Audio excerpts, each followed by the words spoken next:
The Broncos must defeat the man who was their opening day starter at quarterback, Kyle Orton, who comes in here with Kansas City playing the spoiler role, they hope, today.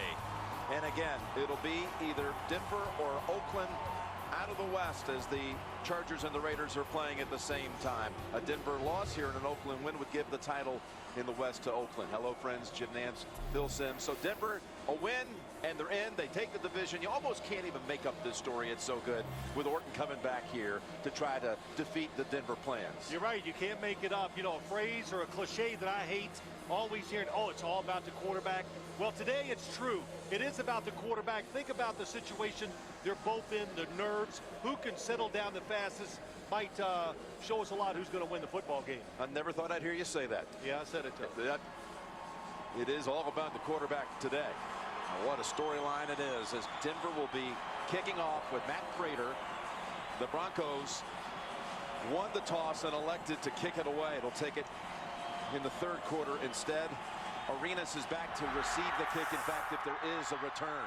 There have been only 3 returns by the opponents this year as Prater delivers another touchback here at home in the Mile High City. And here comes Kyle Orton directing Kansas City, his third start as a Chief. And these last 2 games, he's thrown for 299 and 300. And that first game was a win over, at the time, undefeated Green Bay. So he's had this offense clicking. There's Wigman, the 16-year center, his 200th consecutive start. And the biggest vertical threat for the Chiefs is Dwayne Bowe with his third 1,000-yard season.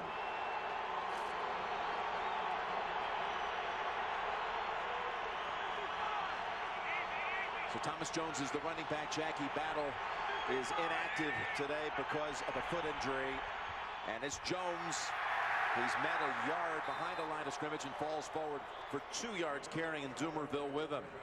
The Denver defense that sends 3 defenders in all to the Pro Bowl, including Doomerville, including Von Miller, the rookie, who's playing for the 4th consecutive game with a cast on his hand because of ligament damage in a wrist. And Champ Bailey, who's going for the 11th time. Bruton, by the way, starts for Brian Dawkins, who is out because of a neck injury.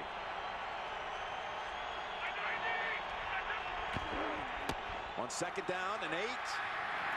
Little cut back, picks up only 2 for Jones. All right, Phil, give us a little philosophy here. Well, I think the big story here today, can the Kansas City Chiefs give Kyle Orton enough time to throw, play action pass, bring the linebackers up, look at the separation of room that he has to throw it, down the field, gets to play the big play to Terrence Copper. That's what the Chiefs, that's what they have to do. Their offensive line, it's okay protecting the passer, the strength of Denver's defense, the outside rushers. 3rd down and 6. And they go shotgun with McCluster flanking the quarterback. Orton's throw is complete for the first. Connects with Baldwin, the rookie out of Pitt. They took in the first round last spring. Good for 10 yards. Yeah, it was. Quick throwing on obvious passing situations. That's what they do with Kyle Orton. He's very accurate, I think, throwing the football, especially when he throws it short and to the sidelines. But we talked about it, Jim, the big concern. That's all they talk. Where the edge for Denver is their defensive line must win this battle today and give those outside pass rushers a chance to be a big factor. Here's Orton on first down. Got one-on-one coverage and an open man. And Dwayne Bowe with the catch. There is a flag down in one-on-one coverage with Champ Bailey defending. That went for 21. We'll check the flag. Pete Morelli and his crew officiating here. Well, that's a big matchup. Dwayne Bowe against Champ Bailey. Illegal contact. Number 24, defense. Penalty is declined. Result of the play is a first down. Now they've played a lot of one-on-one matches over the year, and that was a nice move by Dwayne Bowe. He looks back to Kyle Orton. Champ Bailey does also, and it allows him to get down the field. Does he get 2 feet in? Looks like he did. Boy, just barely. And they moved the ball to the Denver side of the field. At the 45, McCluster bounced around and was able to pick up 5, maybe 6. Romeo Crennel, 1-on-1 as the interim coach. taking over December 11th for Todd Haley, and he seems to be a very good fit for this Kansas City Chief team. Well, Romeo Cornell talking to him last night just said, I know it's a short version, only a couple games, Jim, but he says it's a lot easier. The fact that I have experience of being a head coach taking over in a situation like this. And what a debut. His first game as the coach beats Green Bay. And the Packers' only loss. A 2nd and 4. And a flag brings a halt to this. False start. Number 67 offense. 5-yard penalty. Still second down. You know, with Orton at quarterback, it's been pretty efficient here as you see the little jumpiness by the Chiefs on the right side with Richardson. They've been over 400 yards total offense with Orton in both games as a starter. Yeah, they've done a good job moving the football, Jim. The problem is they're not getting enough reward. They move it, they're kicking field goals or making mistakes inside the 10-yard line going in to score. Last week, big one, Kyle Orton threw an interception. Just barely beat the play clock. 2nd down and 9 and jarred loose. That was going to Preston. DJ Williams coming in and popping it out. Incomplete. Yeah, there's a free guy on the inside. DJ Williams, he just runs through it, almost gets the interception. He was trying to cover McCluster, the two guys that this Broncos defense they picked out. Dexter McCluster, that's one guy, number 22, and Dwayne Bowe. Anytime you get a chance, hit them. And of course, they'll double cover Dwayne Bowe when given the opportunity. Tebow bouncing around, ready to get his first chance. His defense can make a stop right here. 3rd down and 9. And Orton's pass incomplete. So Kansas City will complete the season without an opening drive touchdown. All 16 games failing to advance it down to the end zone. Only team in the league without one this year. Well, good coverage on the outside and a very safe throw by Kyle Orton. Andre Goodman could overplay that type of route because he knew he had a safety helping him in case Baldwin went deep. Dustin Colquitt, a battle of the Colquitt brothers today, the punting position. Dustin the older of the two, with Britton handling the duties for the Broncos. And he's got the fair catch at the 10-yard line. Eddie Royal, that's a 34-yard punt, just what the Chiefs were wanting. Tebow will start at the 10.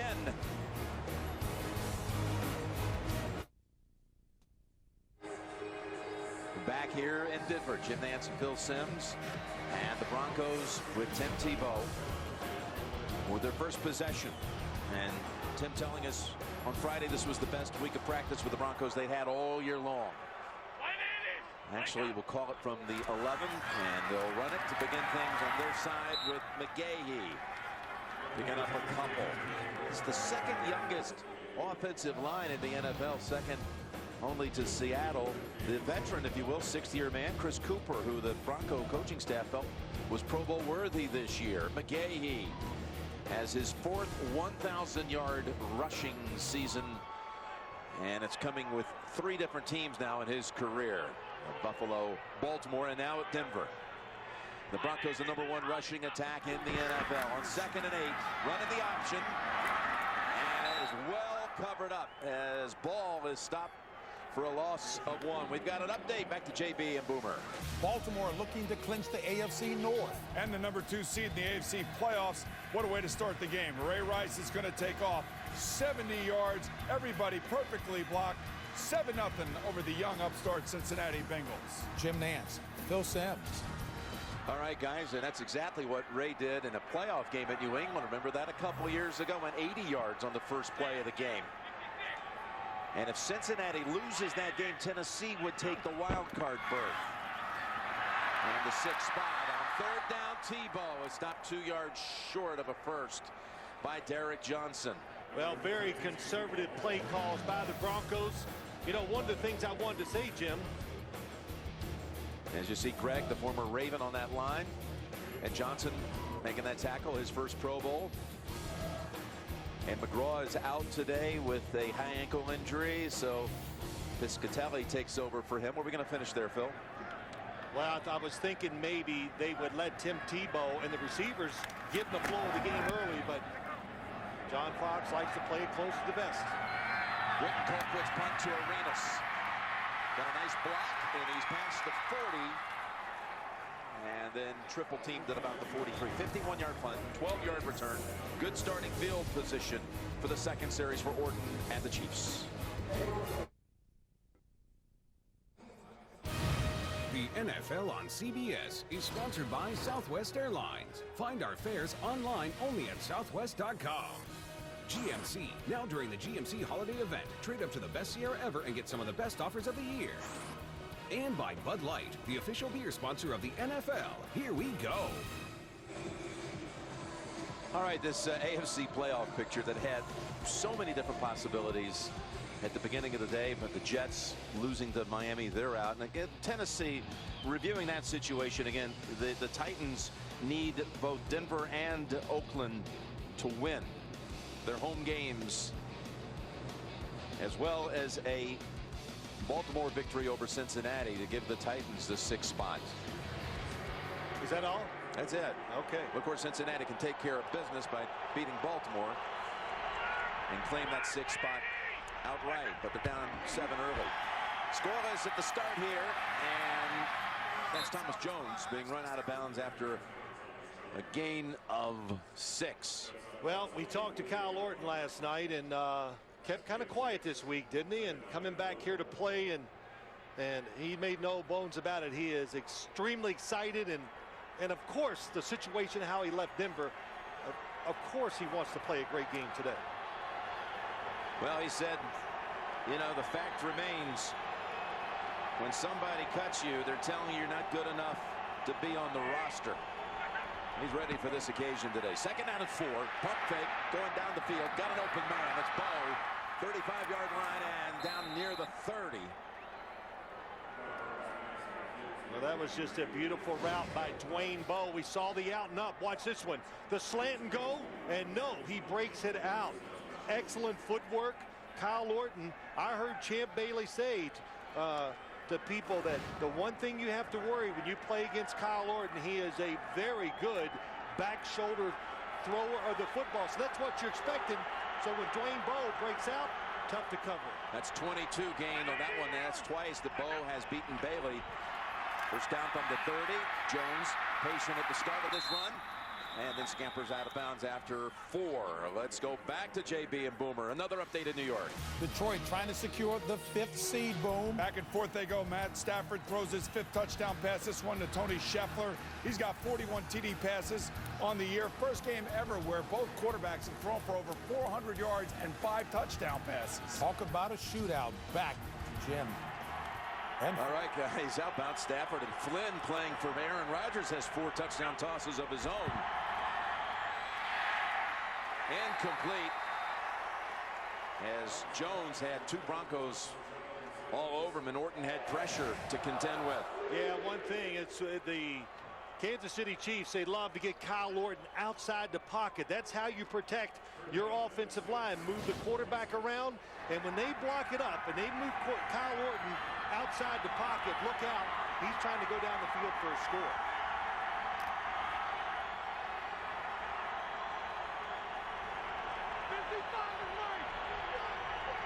Terrence Copper comes in as an extra receiver. He had a good game last week against Oakland. 3rd and 6. And that is incomplete. Thrown in the direction of Steve Breston. Goodman defending. Yeah, it's good coverage by Andre Goodman one more time, and Kansas City keeps everybody in to help protect Kyle Orton, so there's very few options to look for down the field. Ryan Suckup comes in with Colquitt to hold. He's made 24 out of 29 on the season. He was blocked twice last week by Richard Seymour of the Raiders. 44 yards on the way, and the kick is wide left.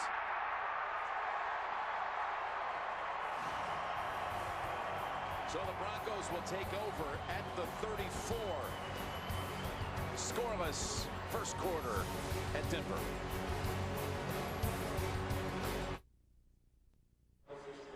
You can see what makes unforgettable this season's #1 new drama. Poppy Montgomery and Dylan Walsh star Tuesday. Only CBS. For John Fox, the coach of the Broncos in his first year here, though you take all the years of coaching at the college level, starting as a graduate assistant at San Diego State back in the 70s. This is his 500th game on the sideline, including 9 years as the head coach at Carolina, and took him to a Super Bowl. Nearly won that Super Bowl down in Houston. Well, I think when that team met after that Buffalo game, John Fox gave the whole football team a little bit of a, what's the word, tongue lashing. I think that's a good word for it. That's a nice way of putting it. That's coming back to Tebow. He was wanting to go long to duck it, but they had it covered. And now Tebow just throws it away. Brandon Carr was back there, not fooled at all. Justin Houston then was back in on Tebow, forcing the throw away. Well, it's a flea flicker, of course, Jim, and it's a good fake. They take it up the line, Willis McGahee, and down the field. I would have let it gone. You know, you had Eric Decker running down the field. Watch what happens.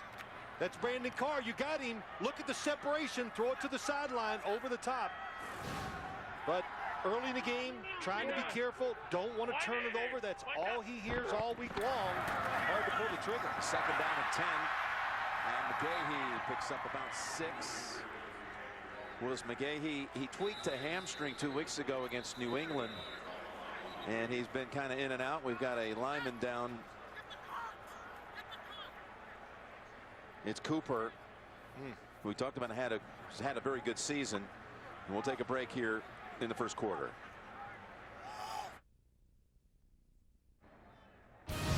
The NFL on CBS is sponsored by GMC. Now during the GMC holiday event, trade up to the best Sierra ever and get some of the best offers of the year. And by Sprint. All football, no limits. Only from Sprint. The Broncos were the only team in the league that had their offensive line intact for the whole season. And now Chris Cooper gets injured. And they called immediately for the cart. Somewhere on his left leg, left ankle, not real sure. You see Orlando Franklin, the right tackle, coming down there, and actually I think he's the one that falls on him. And Jim, you said you talked about Chris Cooper, played so well, and he's a guy that gives that offensive line like an attitude. We pause for a minute here. Let's go back to New York. JB with another update. Oakland trying to get to the postseason. Oakland has to win. Denver has to lose. That's the only way they can go in. Darius Hayward-Bay makes a 3-yard touchdown reception right here from Carson Palmer. Oakland up early, 7-0. Jim Nance, Phil Simms. All right, so Carson Palmer throwing that touchdown pass to Hayward-Bay. And here, I've already put the air cast on Chris Cooper's left leg. The 6-year man out of North Dakota, who's had quite a season, Phil.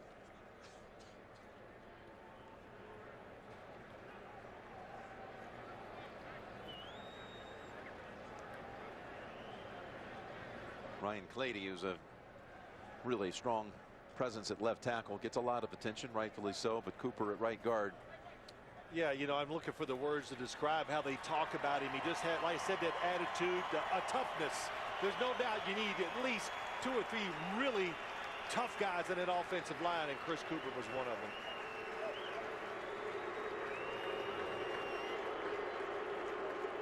And the crowd gives him a Coop salute. Russ Holstein will be coming in for him, the former Patriot. Keep your fantasy football season going with Playoff Challenge and compete against the nation for a chance to win $5,000. Sign up at cbssports.com/challenge. So it's a 3rd down again. 3rd and 4.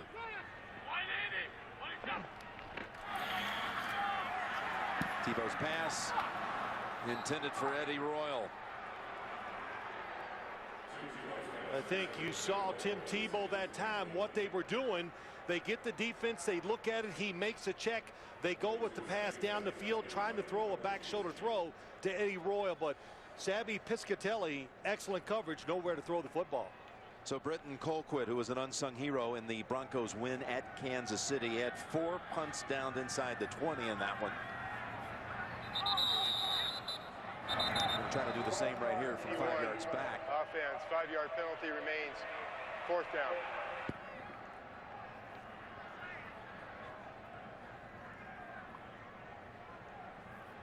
Be punting to a returner right there. Ranks number 3 in the NFL punt return average.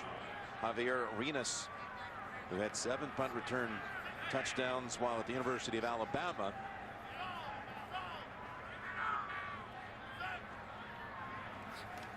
And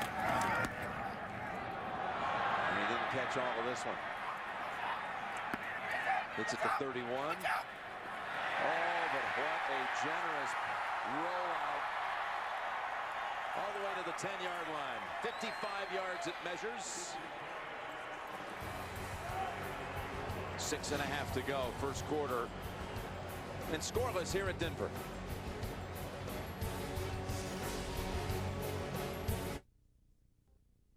You're watching the NFL on CBS.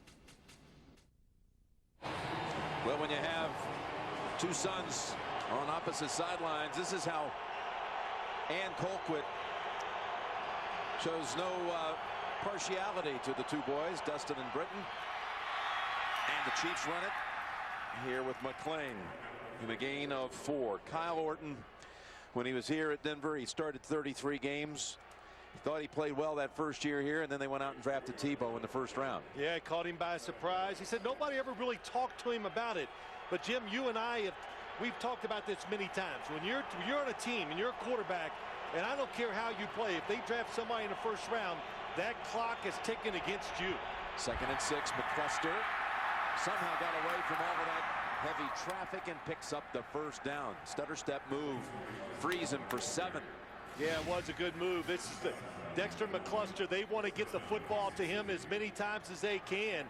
And what a good move up the field that time by Robert Ayers. 91. McCluster quick enough. Jump stop, gets inside, and gets a 1st down.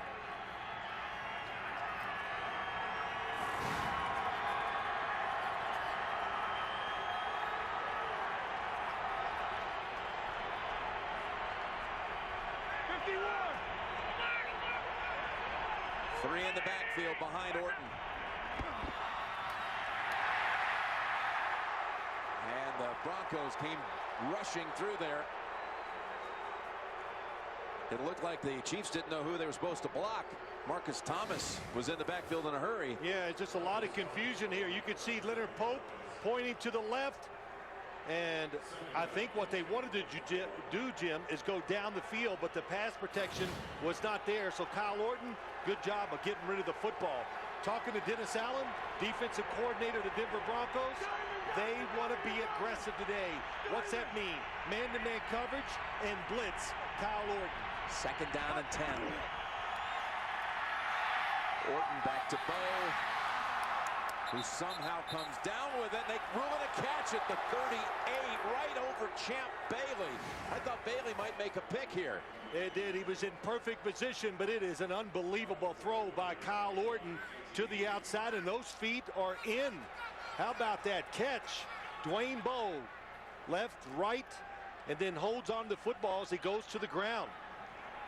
You know, we're talking to Orton and all that experience against his Denver defense, his former teammates in practice. He said, you know, you just got to stay away from number 24. He's thrown him 3 times, completed all 3 as Jones burst ahead for 3 or 4. How about that as a factor here, how well the Broncos would know Orton, or even moreover, how Orton would know that Denver defense? I think it just comes to this. They know each other physically, and besides that, I don't know how much you can get out of it, Jim. What did Kyle Orton tell us? He goes, hey, I never paid attention to our defense. I was running our offense and looking at the opposing defenses on film. I had to watch it this week to learn some of the coverage that the Broncos have been playing this year. You saw Denver defensive coordinator Dennis Allen. 2nd down and 6. Orton's got all kinds of protection, and he's got another completion. They rule him down. That was Bo with his 4th catch of the quarter. Goes for 5. Back to JB and Boomer in New York. Jim Nance, Phil Simms, a Packer record coming up. Well, Matt Flynn has done something that neither Aaron Rodgers nor Brett Favre. He's thrown for 480 yards, Packer record, and 6 touchdown passes. More importantly, Detroit could slide to the 6th seed, play New Orleans in the 1st round because Atlanta is killing Tampa Bay right now, 21-0. Way to cover it, Boone. Back to Jim and Phil. Wow, 6 touchdown passes by Flynn. 3rd and 1 here. Jones, Thomas Jones. Looks like the spot's going to give him the first. Well, it's a good job. Little things always count in situations like this. And a veteran quarterback, Kyle Orton, comes up. They know they really are not going to overpower the defensive front of the Broncos, so catch them off guard. The quick snap count, Jim, it's just enough. That little edge allowed Thomas Jones to get that first down. Again, this was a drive that began back at the 10-yard line. Kansas City out first downing to for 6-0.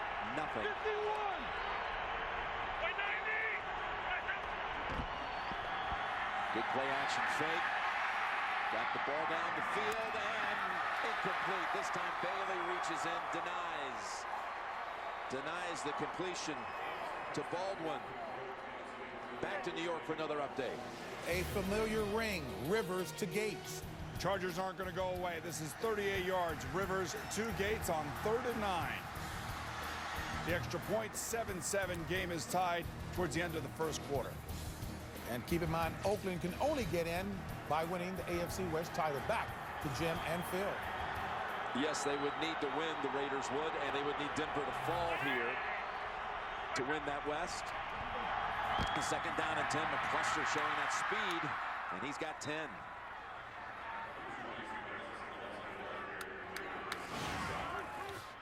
Watch what they're doing. You got the Denver Broncos thinking pass. Look at the nice block. Ryan Lilja, the left guard, makes the hole there. Brandon Albert, left tackle, seals it, and a big running lane up inside. And Casey Wigman also carving out a huge hole in the middle of the field. Well, Kansas City offense dominating so far here early. There is Casey, has not missed a snap in over 10 seasons, over 11,000 snaps.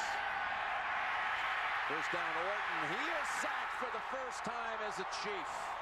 He had not been sacked in his 2 previous starts, but Robert Ayers gets a hold of him. Well, the initial read, that's what causes it. Robert Ayers just gets off the block of Barry Richardson. But because he looks down the field, the 1st and 2nd receivers were covered. That extra time, and we always talk about it, give the defensive line that half a beat more. And there is nobody open. They let the receivers just run right into the coverage. 2nd down and 15.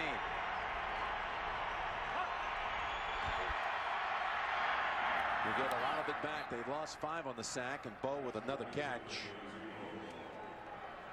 Well, I know it's early. It's the first quarter, but I can tell you this.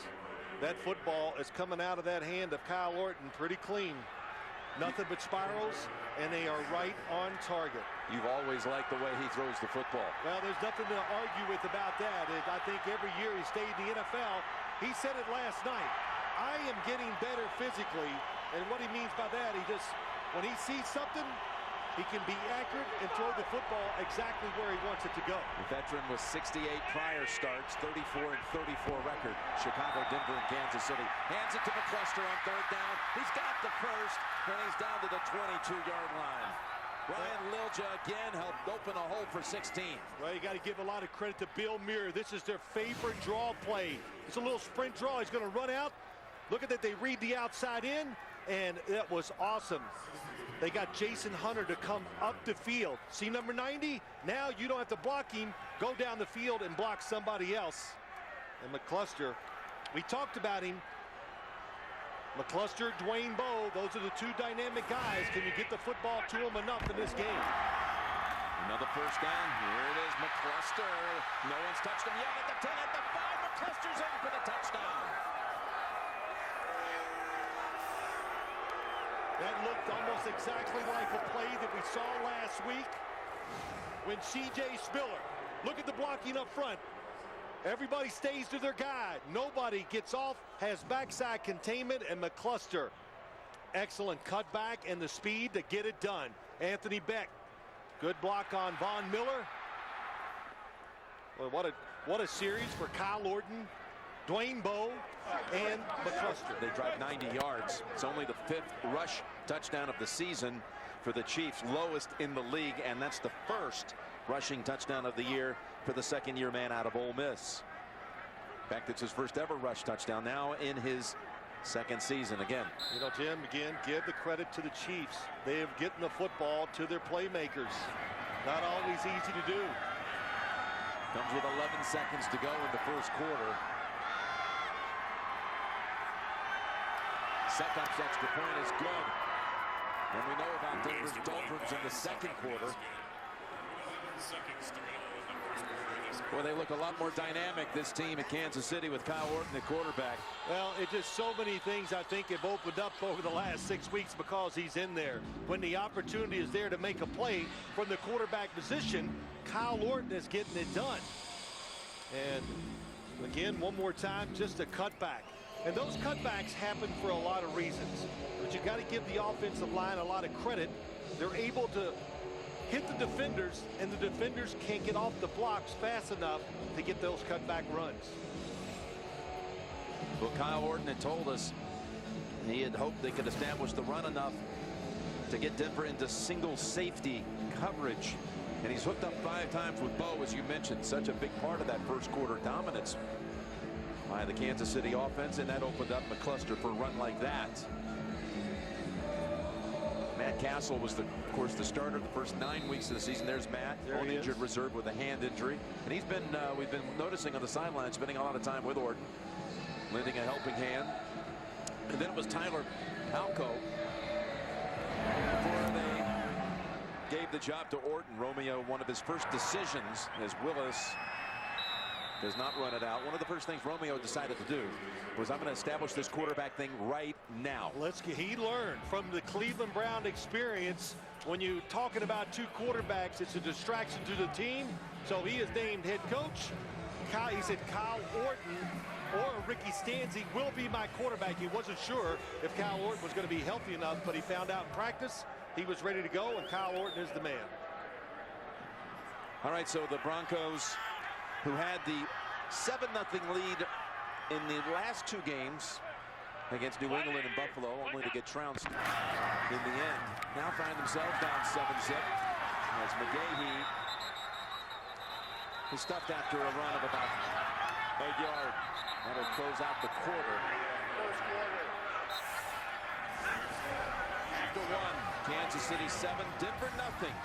And we'll return after these messages. You're watching the NFL on CBS.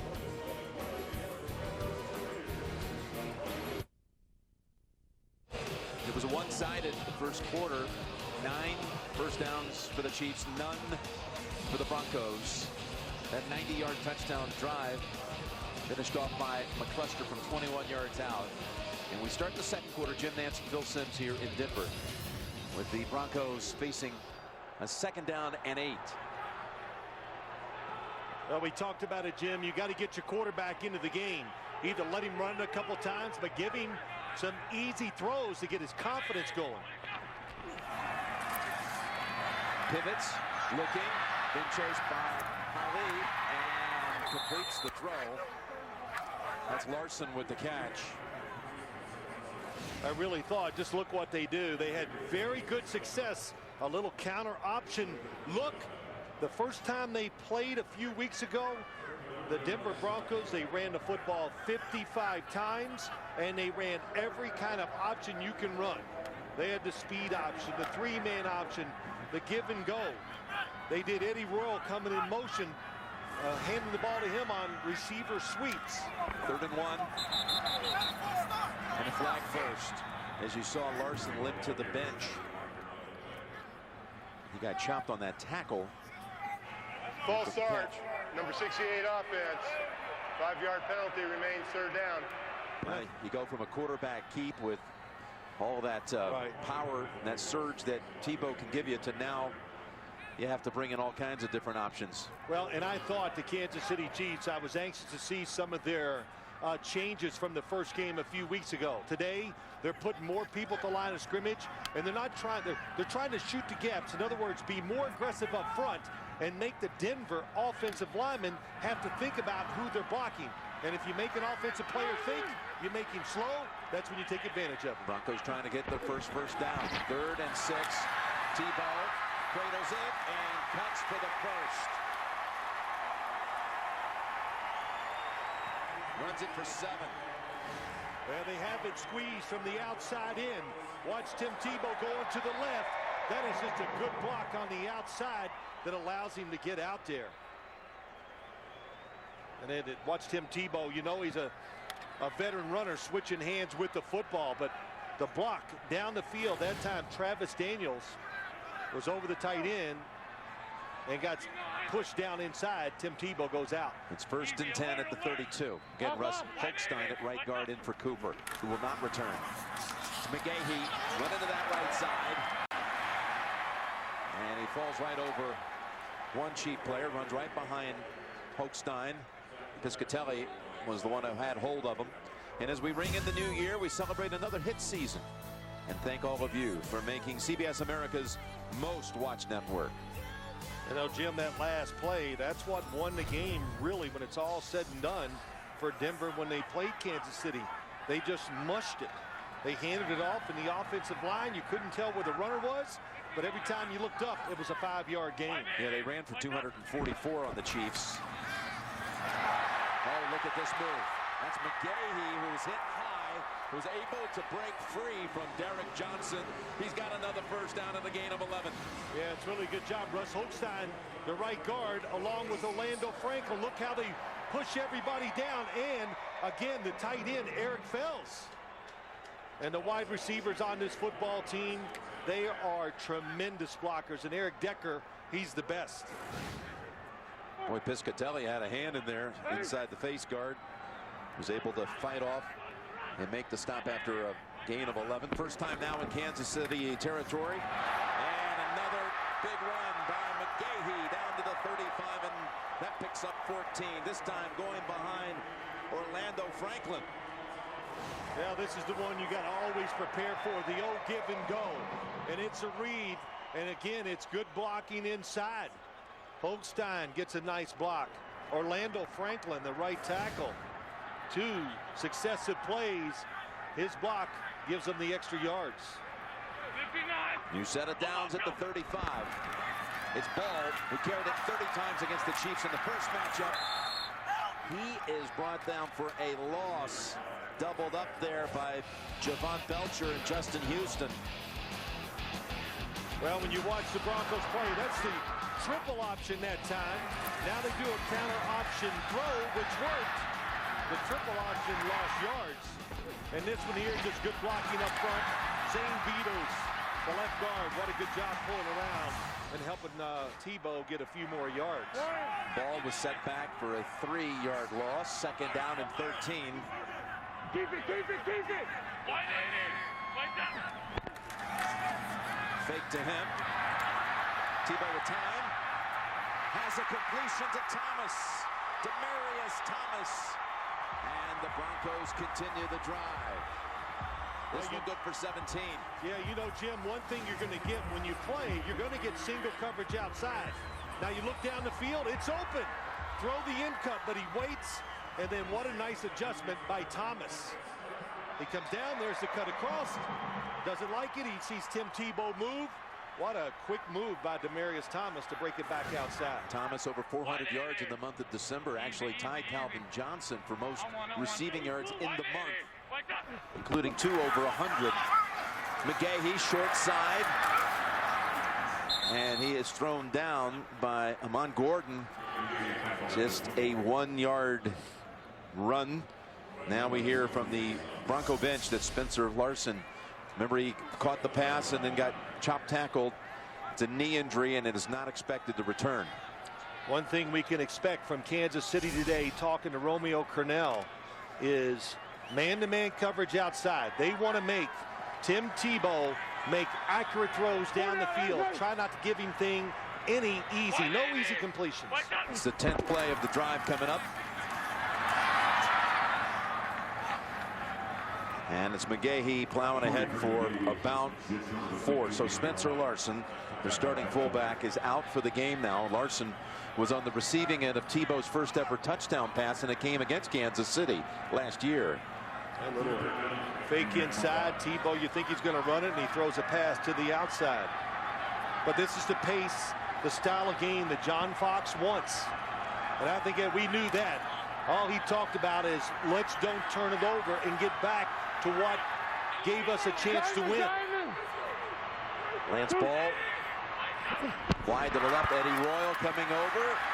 Tebow keeps it, and he's able to get away from Holly. Tebow taken off near the first, ball's out. And it is recovered by Houston. Justin Houston. It was Kendrick Lewis who knocked the ball loose. It looked like Tebow was going to fight for first down yardage. And on the 12th play of the drive, the Broncos give it away.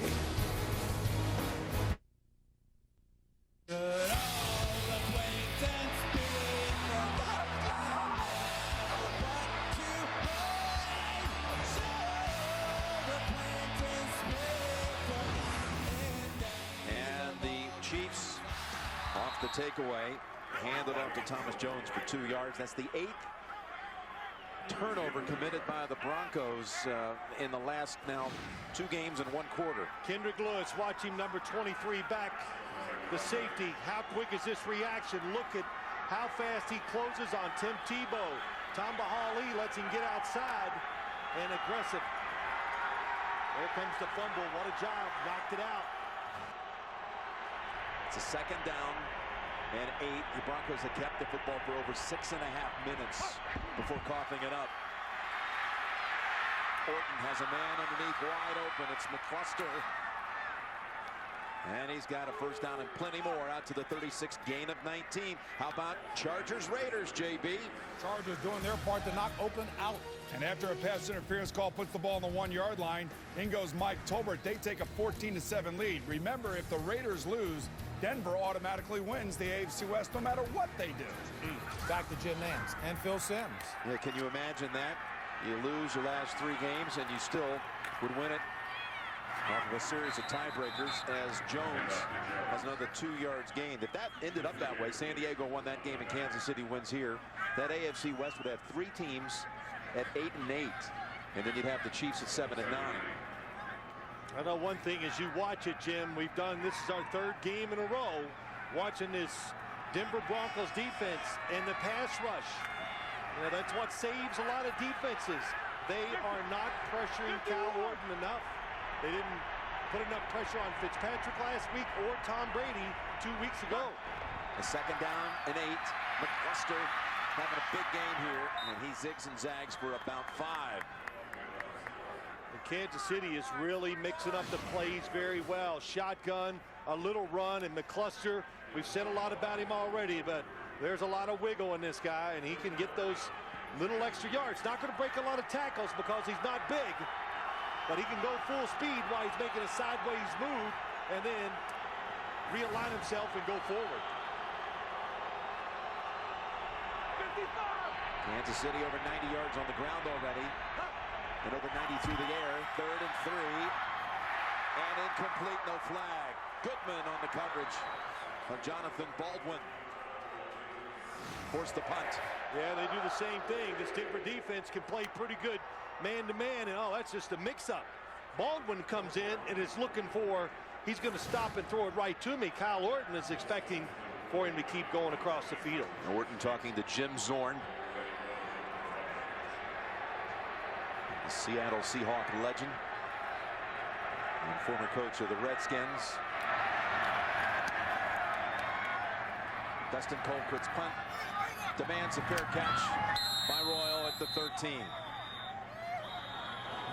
44-yard punt. Broncos for the 45th consecutive drive will start on their own side of the field. The NFL on CBS is sponsored by T. Rowe Price. Understanding the connections of a complex global economy. Invest with confidence. Geico, where 15 minutes could save you 15% or more on car insurance. And by Extremely Loud and Incredibly Close, now playing in select cities everywhere January 20th. For the 2nd time in this game, Dustin Colquitt has pinned the Broncos back inside of the 15. And on first down, it's McGahee with a good gallop. And all the way out to the 29, running behind Zane Beadles. Picks up 15. Yeah, you said it right. Zane Beatles, the left guard, does an excellent job. Watch 68. Then J.D. Walton, nice job. And Holstein, how about him coming in the game, Jim? And we've mentioned his name 3 times already. Good job positioning himself. And the Broncos, this has got to help their confidence, the fact that they're just lining up and running right at this Kansas City defense. Gahey already with 64 yards, looking for more. Up the middle for a couple.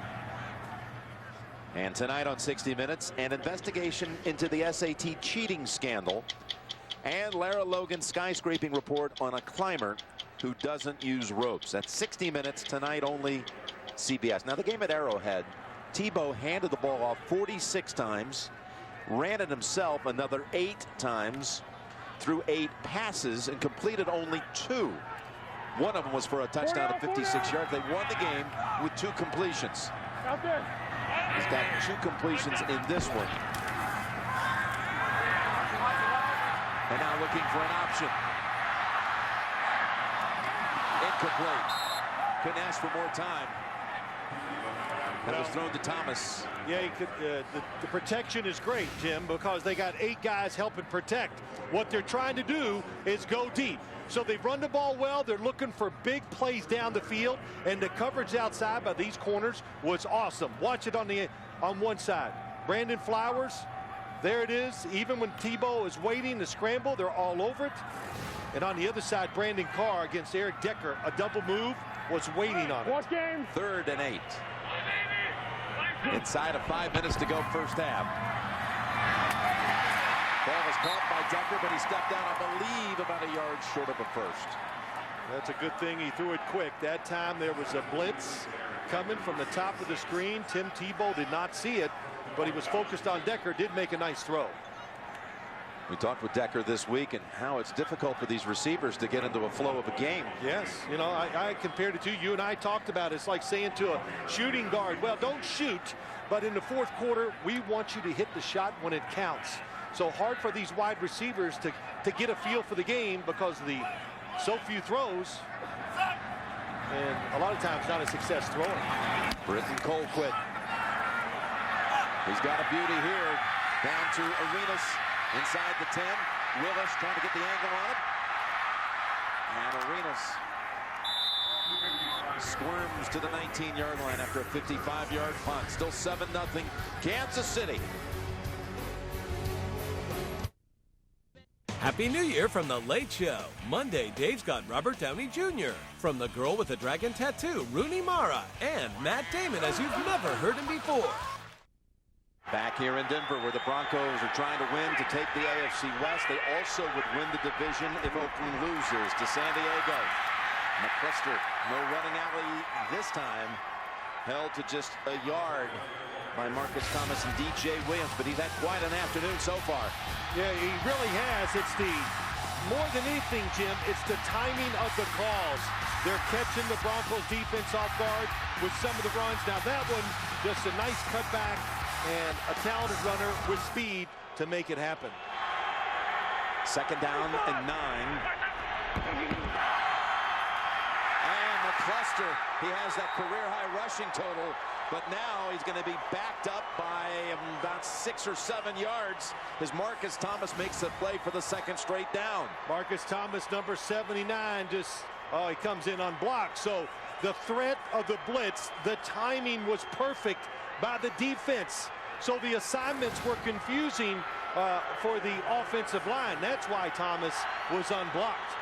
When that happens, Jim, the linebackers come up there. The quarterback has to slow it down to let the offensive linemen figure out who they're going to block. It was a loss of 7. Bringing 3rd and 16.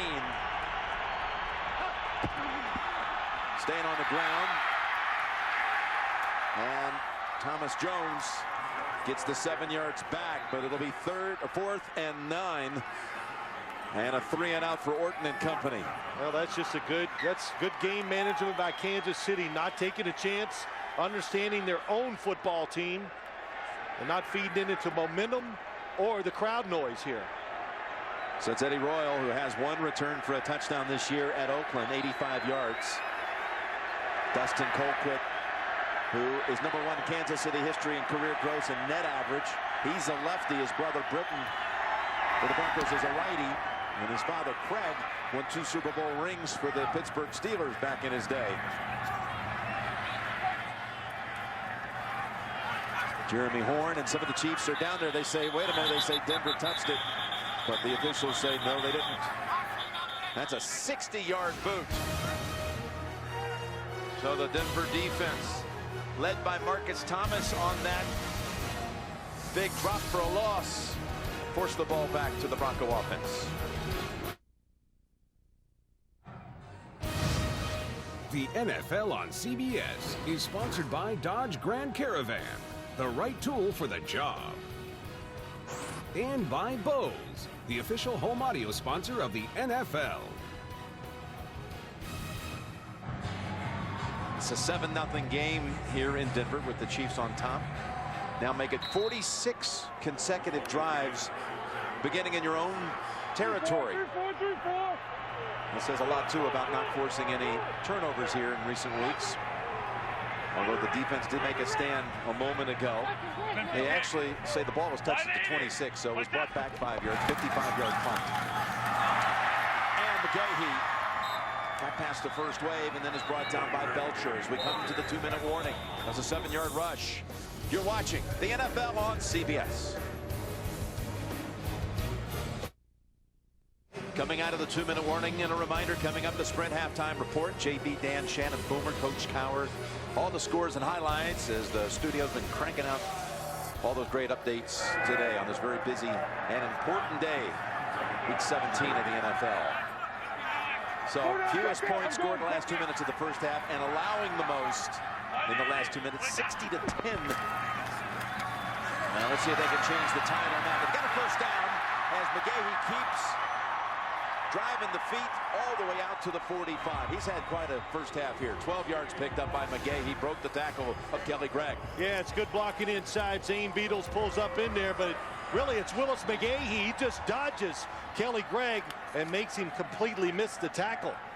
So Denver, you know, not a hurry-up offense kind of style they have, but they have 3 timeouts, and they're running it well. He has 86 of their 126 yards total. And give him 2 more. Denver with 3 timeouts.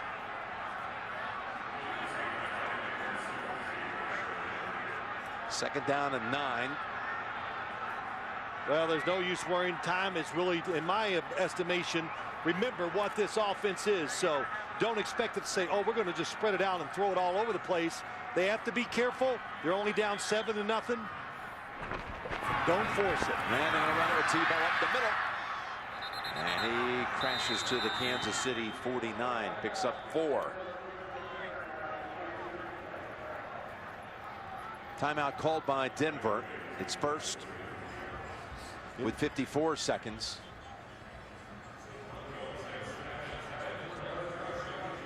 Tomorrow, ring in the new year with America's best night of comedy. New episodes of How I Met Your Mother, Two Broke Girls, 2.5 Men, and Mike and Molly on America's most watched network. Well, Romeo Cornell, we talked about what they were going to try to do here today. Play tight coverage on the outside, trying to free his linebackers up to run more and make tackles. But I'd say so far, when you look at this game, Denver having really good success running the football up inside, winning some of those battles. They just got to mix in some pass game to really get this Kansas City defense a little off balance. 3rd and 5, they pitch it over to Royal. Eddie Royal makes the move to pick up the first and goes out of bounds to stop the clock at 48 seconds. High alert. Eddie Royal in the backfield. He's not back there for pass protection. So there's a lot they do with him. Tom Bahali gets inside, can't do it. Brandon Carr not able to come up and make the tackle. So the quick cadence, the quick snap, Kansas City not ready for it. He picks up 10 on a 3rd and 5. Right. And now they have a first down at the 40. Looking for Thomas down the sideline and nearly intercepted by Brandon Carr. Tight coverage on the outside. Brandon Carr. No move that time. No pass interference. To me, when you know there's a safety in the middle, if you looked at that last play, go to the receiver who is not bumped and that has bump and run coverage. Because when you throw into that type, these are two good corners. You almost have to be lucky sometimes to hit a pass like that. Second down and 10 with 43 seconds to go. First half. Fake the handoff. Tebow trying to wiggle for a yard or two. That's it.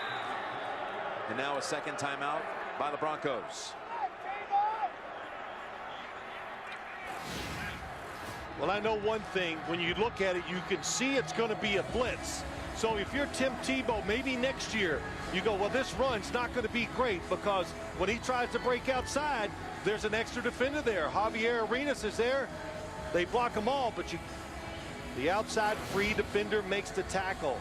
When there's a situation like that, you'd like to check out of the play, either throw it or have a different type of run in. Again, coming up, the Sprint halftime report. JB, Dan, Shannon, Boomer, Coach Cower. All the scores and highlights, and again, another update on Oakland, San Diego, all coming up. Sprint halftime report. So you've got a third down coming up. You've got Matt Prater, who's 12 out of 16 on his career from beyond 50. So you're in his range. This would be about 57 from here if they fail to pick up anything.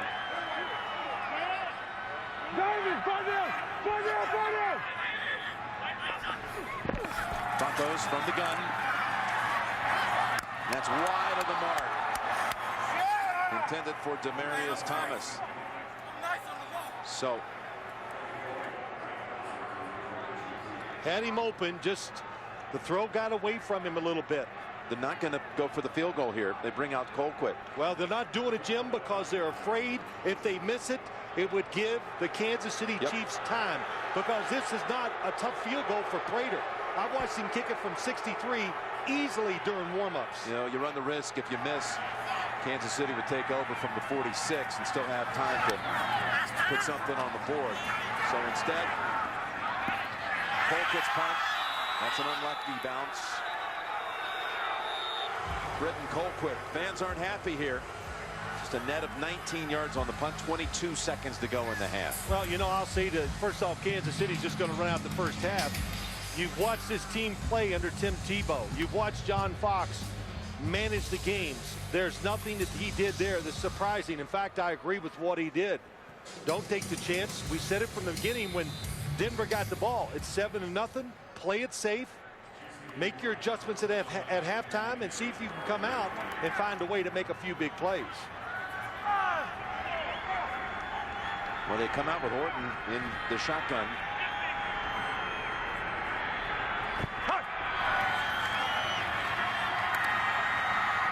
Fires it down the middle.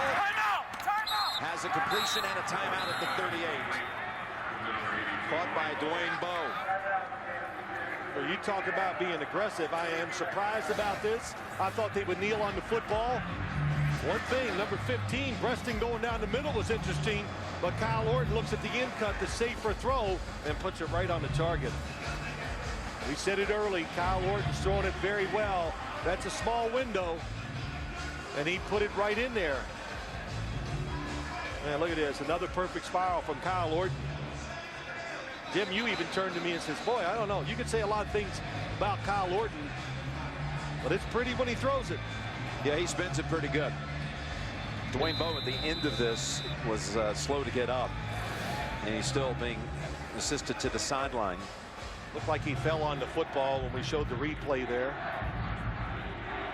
But Dwayne Bowe, excellent first half against Champ Bailey. Giving Champ Bailey a lot to think about. All the double moves, going across the middle, up the sideline. 16 seconds they go screen. McCluster is tripped up.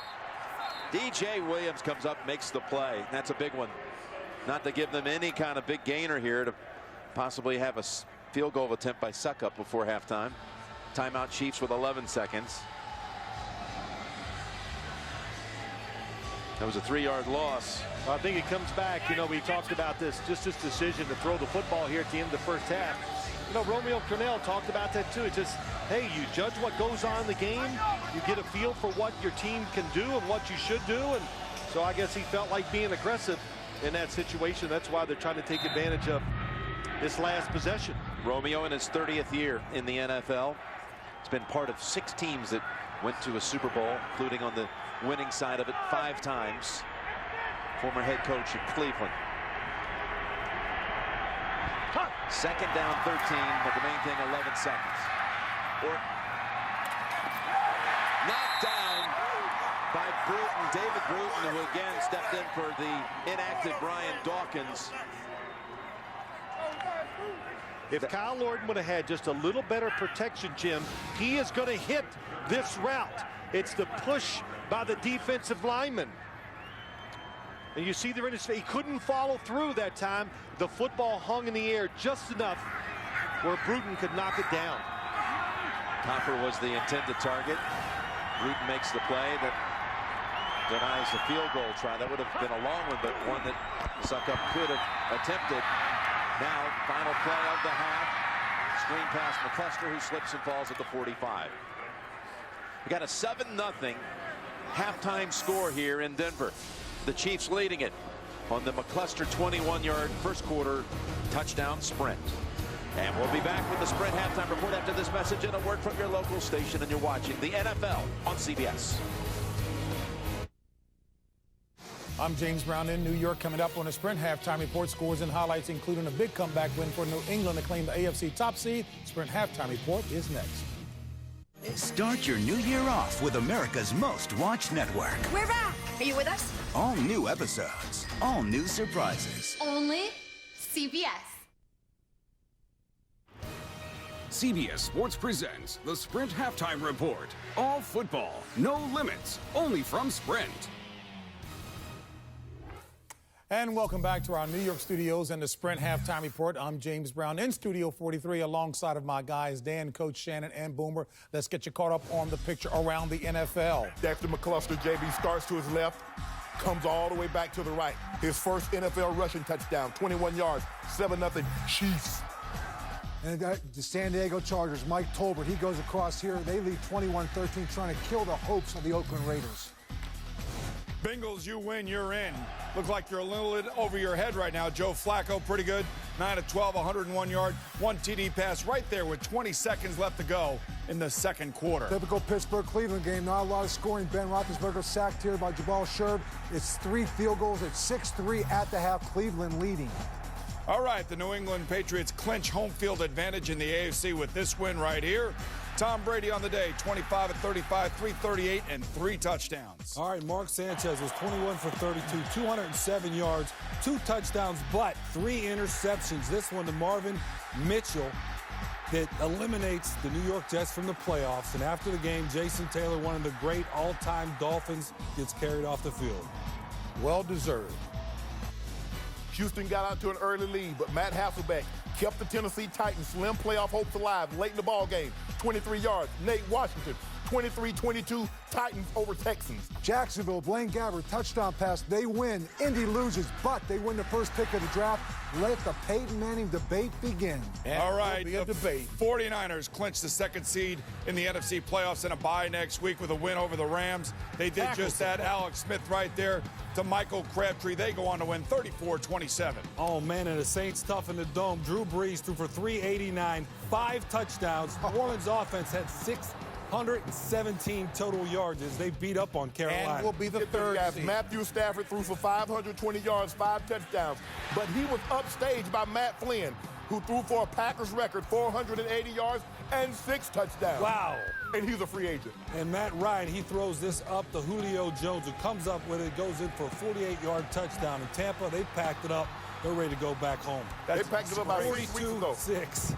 42-7 at halftime. All right, let's take a look at the playoff picture, fellas. Well, assuming Atlanta's going to win, that drops Detroit to the 6th seed. They have to travel to New Orleans, and will that be a shootout, Boom? And remember, tonight, the winner between the Giants and the Dallas Cowboys gets the number 4 seed. They will host the Atlanta Falcons in all likelihood. The thing that concerns me in the NFC is the defense coming out of the NFC North. Green Bay and Detroit not very good today. And the big deal in the AFC is who gets the number 2 seed. Baltimore, if they win, they get it, get the week off. If they lose and Pittsburgh beats Cleveland, Pittsburgh gets the number 2 seed. Oakland Raiders, you can make it simple for a lot of us. If you lose the Cincinnati Bengals and the Broncos, pop the champagne. They're in the playoffs. No matter what they do. It doesn't matter what happens. And I don't care who the 5th seed is. They will go to the AFC winner, Denver Broncos, and win. And it's that simple, JV. It's that simple. That sounds good. Right, the Cliff Notes version. All right, thanks for watching the Sprint Halftime Report, and we'll send you back out for the second half right after this. CBS Sports presents the Sprint Halftime Report. All football, no limits, only from Sprint.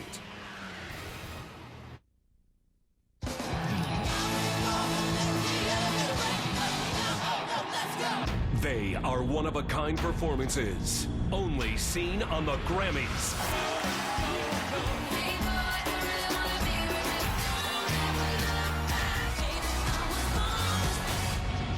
Who will take the stage next? Find out live on the Grammys, CBS Sunday, February 12th.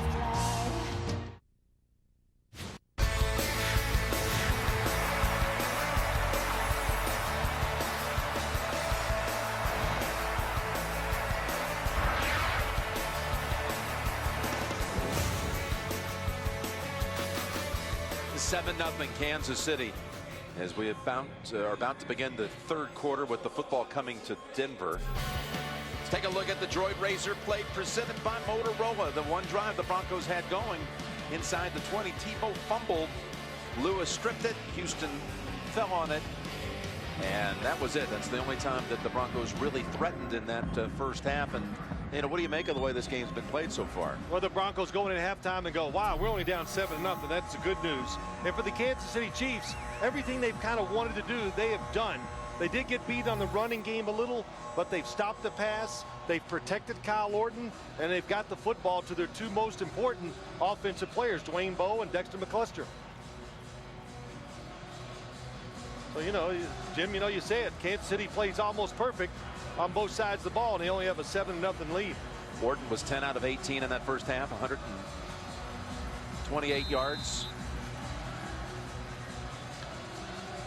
No touchdowns, no picks. Tebow, meanwhile, completed 3 of 8 for 29 yards, 0-0. Willis is the return man for the Broncos, and he wants to bring this out from 5 yards deep. Not a lot of real estate on that short side, and it's right back to the 20. McCluster with 59 rush yards, including 21 yards on the touchdown run. While McGahee's 13 away from 100. He's had 600-yard games on the season, second only to Arian Foster's 7. And he's very likely to match Foster's 100-yard game mark of the season. Again, Denver, with the win, claims the division, or can win the division if Oakland loses to San Diego, which is currently the case. McGahee, another 6. He's picking up big yardage every time he handles it. Well, Willis McGahee, that was just a good example. He's a veteran running back, not in a hurry. And not being in a hurry has helped him so many times. Nothing inside, and watch him break out. And Tom Bahali, number 91, watch him. He says, I got it on the outside edge, and it's a little too late. And the hold, of course, stopped Tom Bahali a little bit, too. He's had 4 runs of over 10 yards. On 2nd and 4, he shifts back to the middle, and he's a yard shy of a first. Yeah, there was Derek Johnson. Haven't heard his name going to his first Pro Bowl. Nice job of staying there and waiting for the run to come to him. Makes the tackle. Pretty excited about finally getting the accolade, I guess you would say, Jim, of going to the Pro Bowl. Yep, in his 7th year, former first rounder back in 2005. Well, when you watch him play, he's just a middle linebacker who is a playmaker. And on 3rd and 1, McGahee has the first down.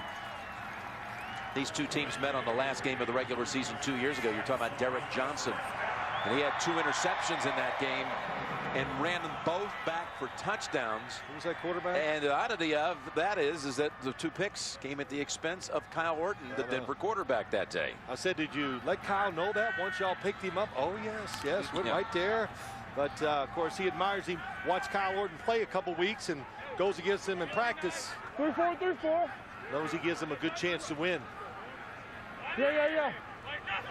They go shotgun on first down, fake the run into the line, and Tebow taken off in traffic and a throwaway.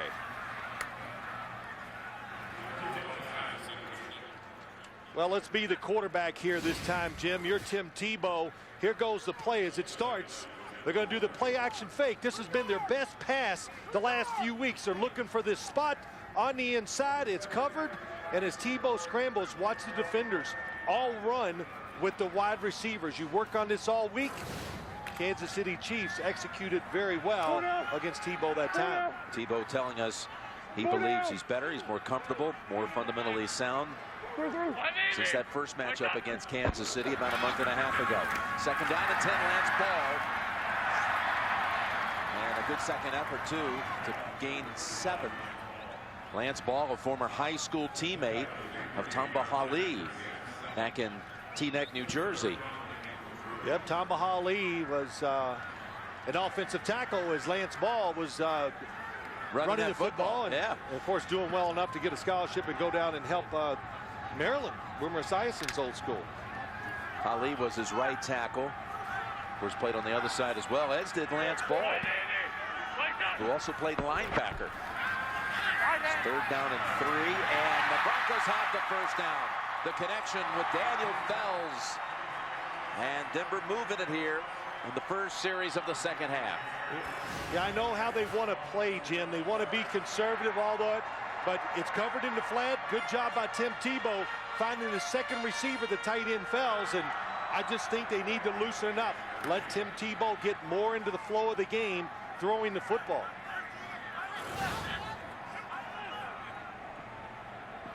First down from the Kansas City 48. And that's Lance Ball. Brought down by his high school teammate. Number 78 offense. 10-yard penalty, first down. Clady called for that. That wipes out the run by Ball. You know, you've been hearing all week around these parts about late season collapses by the Broncos and feeling hexed after what happened at the end of 06, at the end of 08, again at the end of 2009 season, needing wins on week 17 on all 3 of those cases, and they failed to win in this very spot. So another down to the wire finish here in Denver, 4th time in 6 years.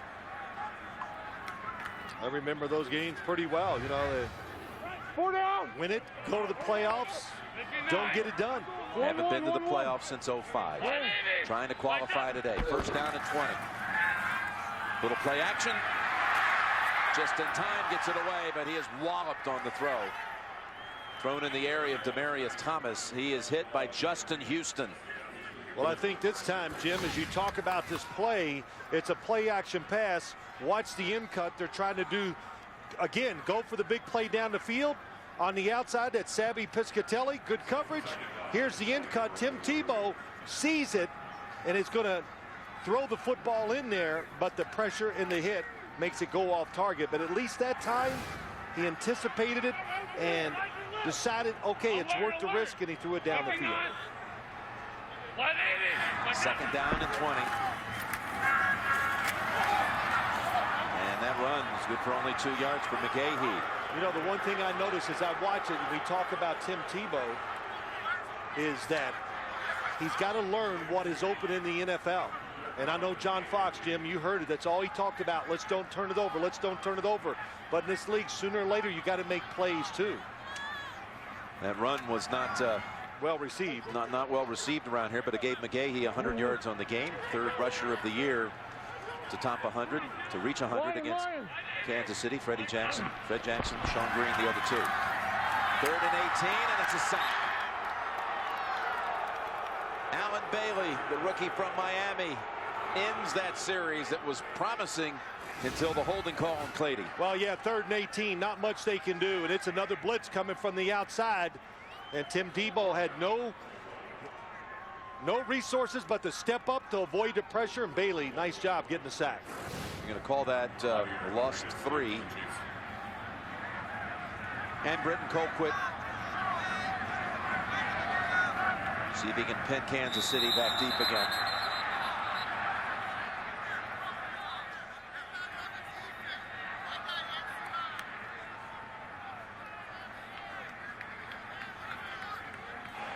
Defense, neutral zone infraction, number 44.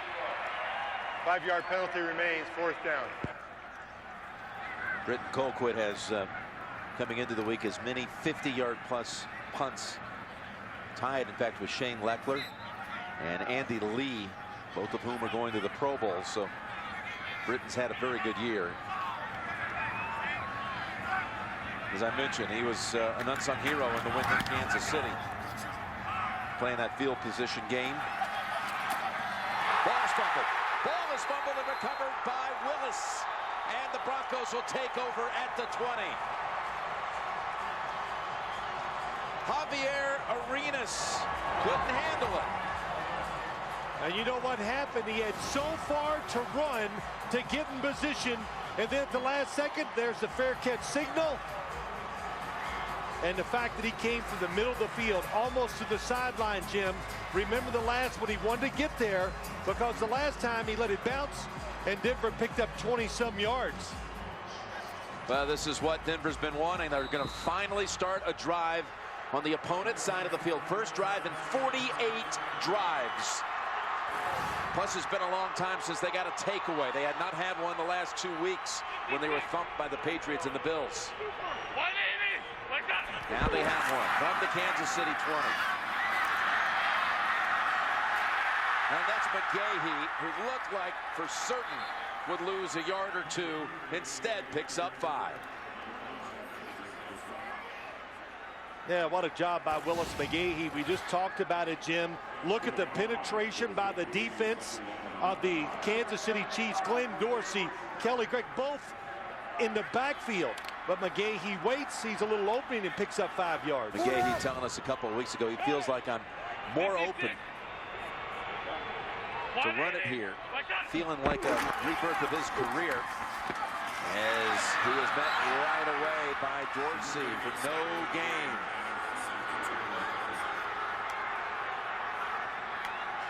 Good job by Glenn Dorsey, the Kansas City Chiefs. We talked about it. They are crowding the line of scrimmage.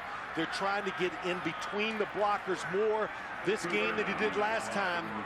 So every once in a while, when they guess right, you're not going to get it done on the offensive side. Saw the graphic. McGahee with his 7th 100-yard rushing game of the season, matching Arian Foster of the Texans for most in the league. 3rd down and 5.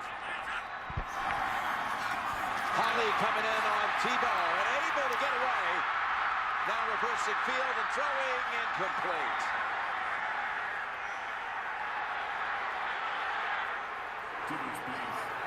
Tebow's wanting a face mask call. Well, on the outside, Tamba Hali that time against Fells. The tight end, that's a match that he's going to win. He did touch the helmet. I did not see him pull it, though. I think it's a good no call. Now, does he have the face mask as we see the backside? It looked like his hand was initially. Oh, there he is. He's pulling it. Yes, pulling that's the a back of different the helmet view. off. Yes. So they'll have to instead go for the 33-yard field goal. No flag on that. It could have been a possible face Delay a game. mask penalty. Offense, 5-yard penalty, still 4th down.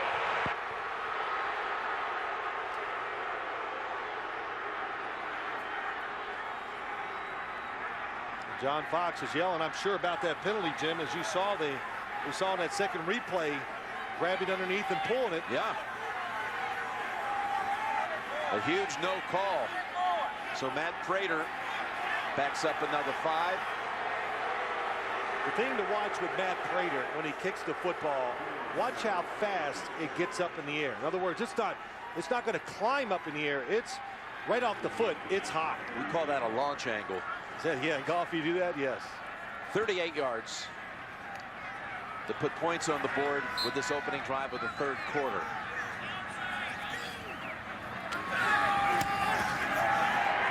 And the kick is good.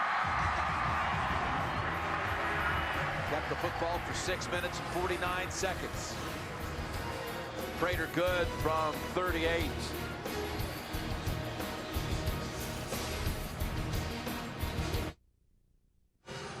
John Fox has not let up about that no call. when Holly had hold of Tebow's helmet, would have given them a first down. Yeah, there's a good look at it there. Fingers inside the face mask, then grabs the helmet underneath. Yeah, it was actually two different occasions. It could have been flagged. And Fox did not let up here for the better part of 2 minutes. Technically, it was 2 drives for the Broncos. We've not seen Kansas City's offense out here for 7 minutes of the half. They had the giveaway on the fumble punt. So now we'll still see Kyle Orton.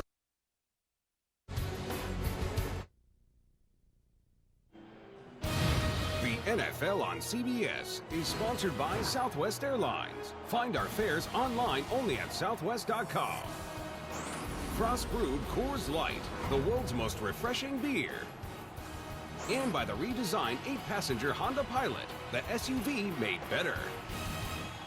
And you may have seen number 82, Dwayne Bowe, on the bench. He injured his neck right before the half. Questionable to return, and Norton has an 8-yard hookup here with Steve Preston. He got injured with seconds to go in the first half across the middle.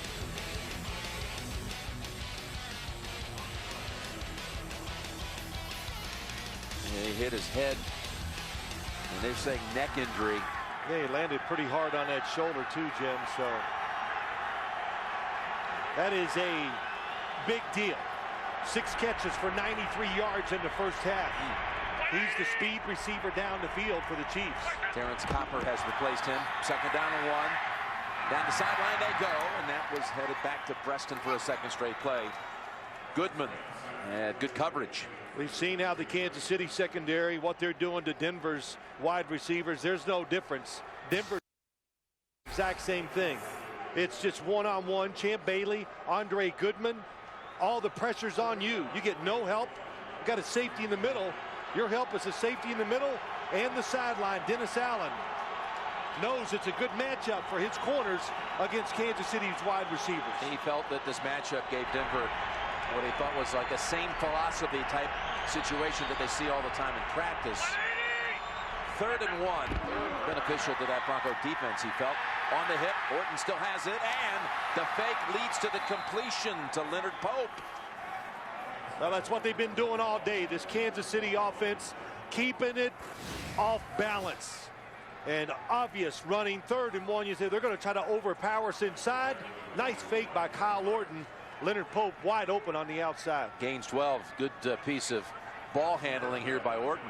Well, that's what you, and Jim, when you lose your number 1 receiver, now the coaches, they got to change it up. 51. They got to help out the players even more.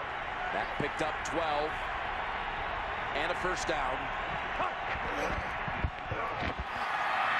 Orton incomplete. Going to Baldwin. As Champ Bailey defending.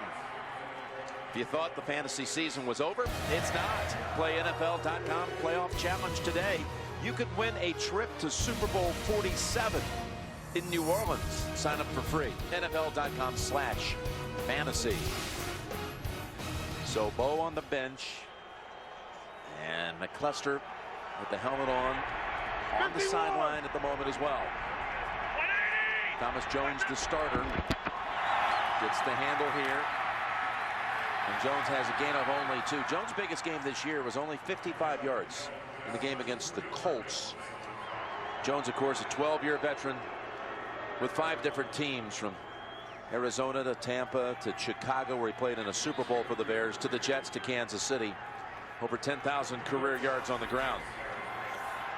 Well, he's had a wonderful career, still tough. Great leader in the locker room for the Chiefs. The Broncos need Elvis Dumervil, Von Miller. Somebody has to pressure the quarterback. It's a 3rd and 8. McCluster is in. And Orton's pass complete, but nowhere near a first. Baldwin brought down instantly by Chris Harris. Just a gain of 3. Yeah, just a very careful play. And really, Kyle Orton sees a situation. He has to make careful decisions. Von Miller, just watching him, though, with that cast on his right hand, so tough to get leverage sometimes and just not able to pressure the quarterback. Eddie Royal waiting for Dustin Colquitt's punt. Quan Cosby, who had been the returner in the month of December, was waived earlier this week. Fair catch. Royal, 17-yard line. Oh, look at this, still going on and on and on. 39-yard punt. 7-3, getting intense here in Denver.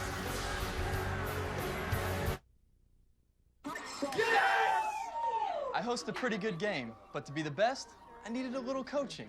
That's where I came in. The world's best party needs the world's most refreshing beer. Stack that Coors Light. Make those mountains blue. Wake up. These are frost-proof fundamentals. Work it, hit it. Gee whiz, Kyle. When it comes to big refreshment, we could all use a little coaching. Now I'm ready to host the playoffs. Playoffs? Don't talk about playoffs. Frost-brewed Coors Light, the game's most refreshing beer. Are you kidding me? Playoffs? Some of the early Week 17 headlines. Tennessee kept its hopes alive with a 1-point win over Houston.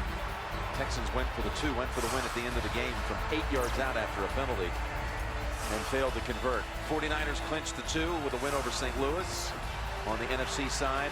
And the Patriots were down 21-0 before scoring the final 49 in a win over Buffalo to take the #1 seed in the AFC. On 1st and 10, running the option with Eddie Royal outside, and he's able to high step past one Chief that was away from Flowers and gains 8. So here's the latest playoff picture. New England is the 1, and Baltimore right now with a 2-touchdown lead, trying to lock down that division and the 2 seed in a first-round bye. Houston all set as a 3 coming into the week. Denver with a win here or an Oakland loss will win the West and be the 4 seed. Pittsburgh tied currently with Cleveland at 6-6. Inside for a first down. That's a run of 3 for McGahee. Here's your NFC playoff picture, Phil. Green Bay finishes 15-1. Matt Flynn today, 6 touchdown passes. 49ers get a bye in home field for that divisional round. New Orleans, in the way Atlanta is stomping on Tampa at 42-7. It's going to be Detroit at New Orleans and Atlanta at the NFC East winner. That's Lance Ball for 4. How about Tebow today?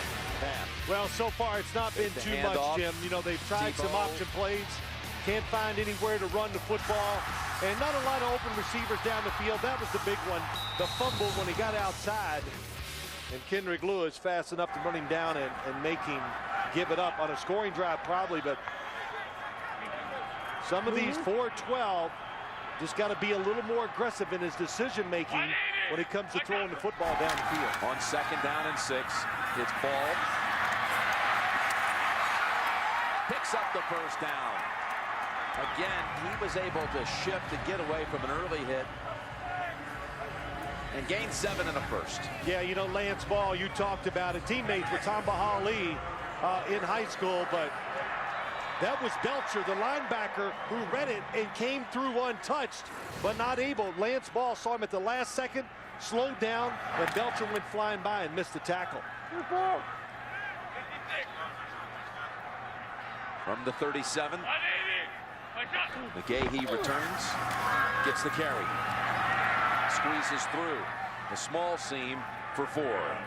Well, that's why John Fox, his decision-making was very conservative at the end of the first half. They want the game to get at this pace, and when you're a running football team, you hear it all the time, Jim. What does it do to the defense? You wear it down, you get it tired, and when you do that, then you start to overpower it. These are some good runs by this Bronco offense. They've got 161 yards on the ground. 4 down, 4 down. They had 244 in the win at Kansas City. 2nd and 6. Tebow wanting to go up top this time. Can't find anybody open and another throwaway. Tyson Jackson and Justin Houston were pressuring him. Well, watch Eric Decker. They're looking for that pass across the middle, and it's there. He does not throw it, and Eric Decker makes another move, thinking, well, if he scrambles, Maybe he can find me on the second look, but the initial look, Eric Decker was wide open.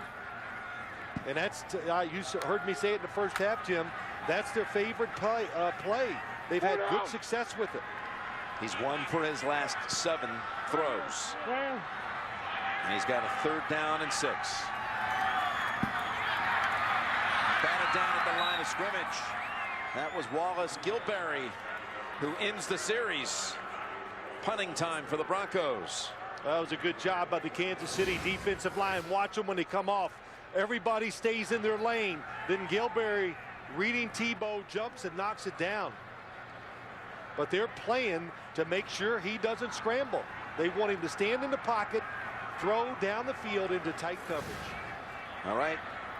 Britton Colquitt again to send it down to Arenas, who fumbled earlier in this quarter.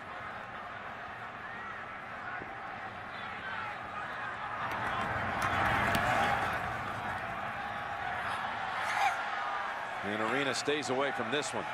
A backwards bounce. Sees it go out of bounds at 20. 37-yard punt. 7-3 late 3rd. The NFL on CBS is sponsored by the Droid Razor by Motorola. Droid strong, razor sharp. And by Acura. Acura Advance. A 7-3 game, late 3rd.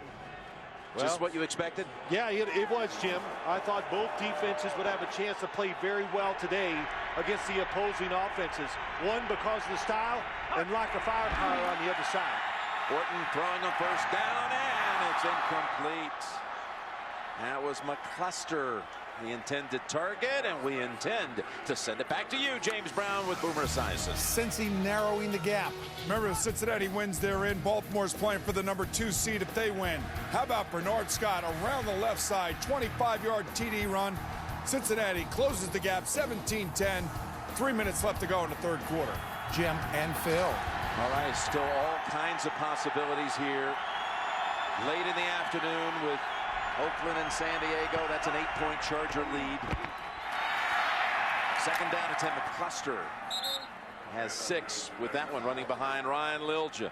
How about the way Cleveland's been hanging up with Pittsburgh? Update on that, JB and Boomer. Rashard Mendenhall's replacement. That's Isaac Redmond, and Coach Cowher said this is a purist game.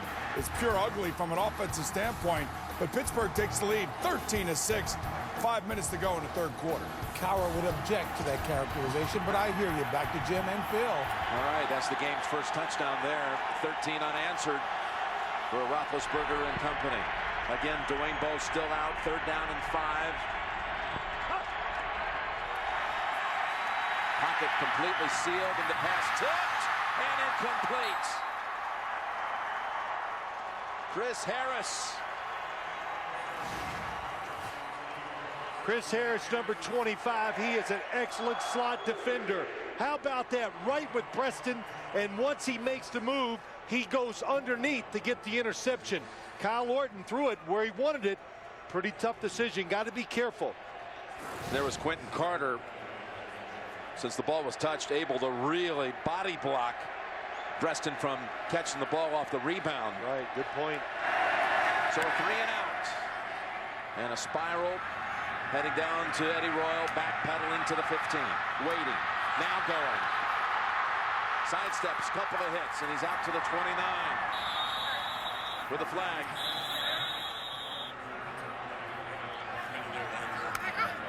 It's 58-yard punt, 14-yard return. During the return, illegal block in the back, number 34 of the receiving team. 10-yard penalty, 1st down. Timeout. Called on Kyle McCarthy, so that'll back up Fox's squad. You see the rushing totals for the Broncos today, kind of a similar pace to what they put up at Arrowhead. That's McGahee carrying a couple of Chiefs with him for 4 yards.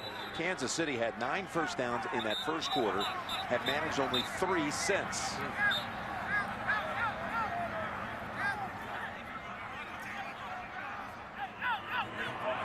right, out west, San Diego puts up a touchdown in the third quarter to go up 15 on Oakland. If the Chargers win, what happens here doesn't matter. Denver would win the division based on the tiebreaker of common opponents. It would also mean Cincinnati would be in, no matter what, as the 6th team in the second wild card. Second down and 6. Pitch to Jeremiah Johnson. He's got that speed to get him to the outside. And he's got a first down. We'll close the third quarter. Kansas City leads at 7-3. After that 12-yard run, Denver will have a first down to start the fourth. You're watching the NFL on CBS. Happy New Year from all of us here at CBS 11. We're back for the fourth quarter. We've had one touchdown that came in the first. McCluster running it from 21 out. Field goal by Prater in the third from 38. Jim Nantz, Phil Simms, Lance Barrow producing, Mike Arnold directing, and the whole crew on hand. This important fourth quarter for the Broncos. Opens with a running play up the middle and 8 for McGahee. Now the Broncos have seen games like this before. Suckup missing from 44. That defense keeping him in it. Ayers with a sack. And Tebow getting a little encouragement from John Fox. It's fourth quarter time. It's Tebow time, perhaps what he's... John Fox is saying be patient. Hang in there.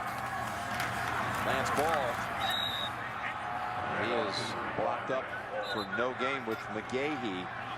Tebow in his career has won 8 games as a starter. He's now 8-5, and 6 of the 8 wins, his team trailed in the fourth quarter. He brought him back to win it in regulation or overtime. Well, you know, you look at today's game, not a lot of opportunities. We've shown a few plays where he should have thrown it down the field, but all week long, we talked to John Fox. You know, Tim Tebow talking to himself, and he heard it from the coaches, just don't turn it over. On 3rd and 2, that is Lance Ball picking up the first. We've got another update. Back to you, JB and Boomer in New York. San Diego putting a hurting on Oakland right now. Bronco fans going to be happy to see this. Phillip Rivers 13 yards to Vincent Jackson. And as you just said, Jim, if Oakland loses, it doesn't matter what Denver does. They would win the AFC West. All right, back to Jim and Phil. Yeah, Denver, thank you guys, not only would win the division, but Cincinnati would gain the wild card if Oakland loses. It would eliminate Tennessee. A flag. 12 men on the field. Defense. Penalty is declined. Result of the play is a first down. Flag surfaced well after Lance Ball was brought down after a carry of 6. He was a little gimpy getting up. McGahee back, and he didn't look so good either. So stable a couple of plays ago, but he's staying out there, coming back out there. McGahee slices in there for another 4. Well, that was close. Willis McGahee, he breaks that tackle, and there is nobody back there to tackle him except Lewis, who's about 30 yards back in the middle of the field. So you talked about a little bit the last drive. This offensive line, they kind of overpowered and wore out the defensive line of Kansas City when they played in Kansas City, doing it here again today in Denver. They got both McGahee and Jeremiah Johnson in the game, and that's McGahee up the middle for another first. And what they're doing, they're just lining up in a 3-4 defense, making it really tough. Linebackers can't get off the block, making it easy for the linemen to get up on the linebackers. And that's the key. This is a linebacker-oriented defense Kansas City has. The defensive lineman's job, contain the blockers, let the linebackers run and make the tackles. First down. And the 8th play of this drive, all 8 plays have been runs. That was Lance Ball for 3. Get off the Lance Ball. Just a reminder, the playoffs begin next week. And we'll be there on Sunday. We don't know where at this point for wild card action. Not sure of the time either. That'll be set later tonight. Of course, our day will begin with the NFL Today presented by Southwest Airlines. They got McGahee limping around. Ball has been shaken up on this very drive. Ball's back out.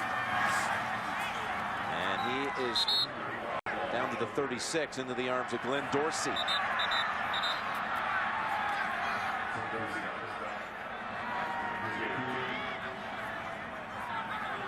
Denver playing this in a very similar fashion to the way they played down at Kansas City. Yeah, they are. You know, and every play I think, okay, this is going to be the one. This is where they're going to do some type of move and try to get that deep throw down the field. The one thing I've marveled about this Denver offense, 3 or 4 times a game, they have gotten somebody open past the defensive pass coverage, but not today. Mike McCoy, the offensive coordinator. Referee call here, 3rd and 6. Tebow. He gets sacked. They're out of field goal range, and he is. We would have seen Prater on an incompletion. Derek Johnson and Wallace Gilberry, though, take him out of field goal range. Well, it's a pretty easy play. What they're going to do is try to hit the receiver out in the flat. They fake it. You come across. Kansas City's not fooled. You see him hustle, and then they do a great job of containing Tebow in the pocket. Nobody open down the field. It's a loss of 9. So just when it looked like they might be driving to take the lead, they at least change field position. And this play right here by Willis will be helpful as well. Woodyard officially downs it at the 3. 42-yard punt inside the 5. Look at Willis. That's all you ask him to do. You're watching the NFL on CBS. We are back. We send best wishes to Ron Tadano, one of our teammates, under the weather.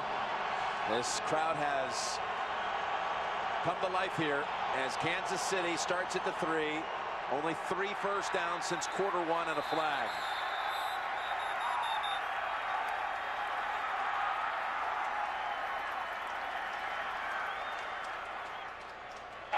False start of the 73 offense. After this is the ball, we make first down. Of course, you get down here, the communication between quarterback and center is so crucial, and they've got really one of the real survivors of the game, Casey Wigman, in his 16th year. You don't know how much more he's going to play, if he's going to play any more at all, but remarkable man at center. There he is. You said it, 16 years. He said, I still get nervous before the games. And I said, why would you get nervous? He goes, look at the guys I have to block. Yeah. I'm 280. They're monsters. They're much bigger than me. Running it out to about the 3 is Thomas Jones. Yeah, Wigman came into this game with over 11,100 snaps, consecutive snaps without missing a play. Well, he showed it. He walked into our meeting last night. Taped and bandaged. Oh, fingers all taped up, a big sleeve on his right leg, his calf. He shows the wares of fighting in all these wars, but what a tough spot for this Kansas City offense. On second down, the Denver defense is there again quickly on McClain. You know, Jim, they can't really overpower this defensive front. We talked about it from the start of the game. This is where Denver needed to win, was up front. Their D linemen inside are stopping the run. They're not getting much of a pass rush, but this could be a great opportunity to get pressure on Kyle Orton. Kyle Orton, who told us last night he did not feel appreciated here in Denver.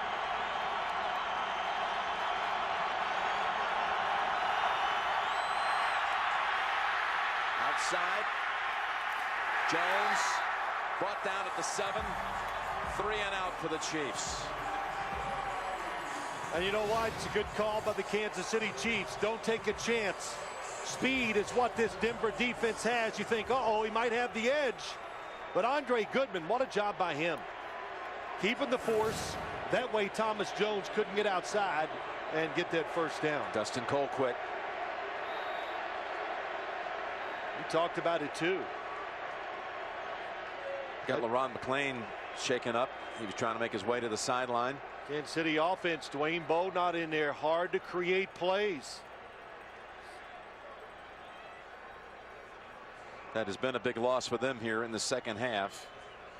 After that monster first half of 6 catches over 80 yards. I'd have to think, yards. Jim, if he was in the game, they would have thrown it last down because this Denver defense is not changing. They're playing to stop the run and putting all the pressure on their corners to cover those receivers. LaRon McClain, who used to be in the Baltimore backfield with Willis McGahee. There's Bo. Doesn't look like he's going to return after that neck head injury late in the second quarter. Crowd sensing it might be an Eddie Royal moment.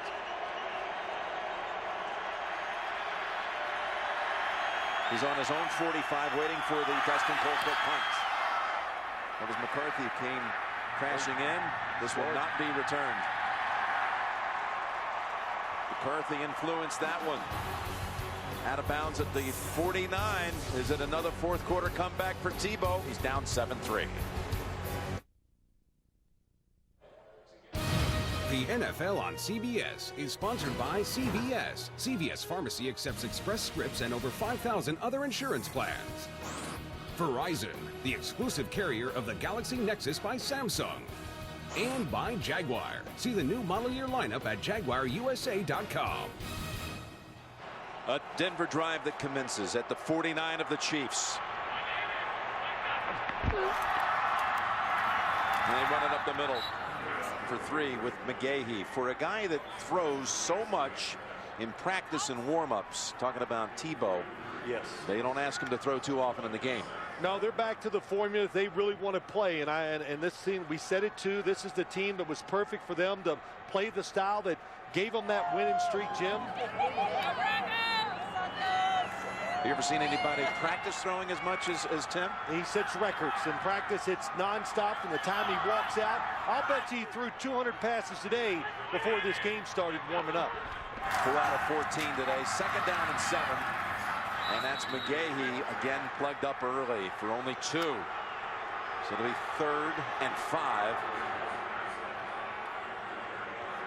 And they're staying with it, and it's looks like Hochstein is down. Hochstein, of course, the replacement for Chris Cooper, who was injured in the first quarter, and he's done a good job. And we'll take an injury timeout.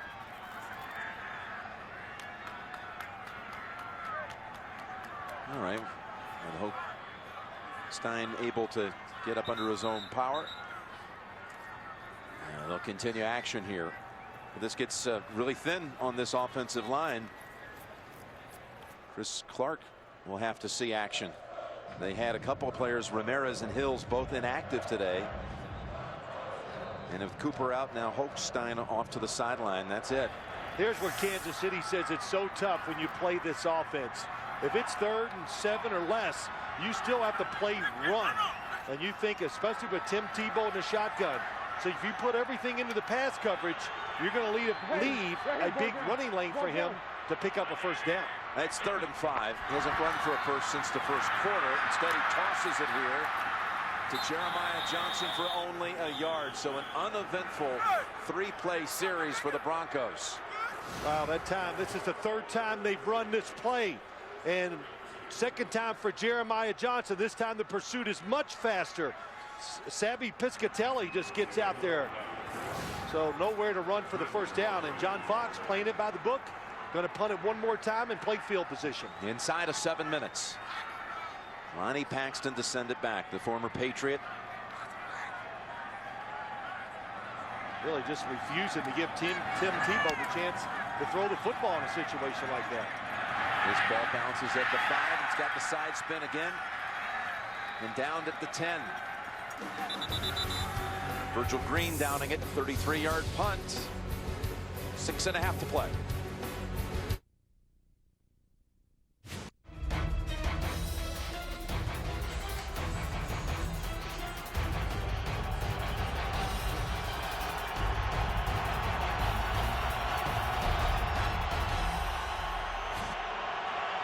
Chiefs from the 11 on first down. McCluster.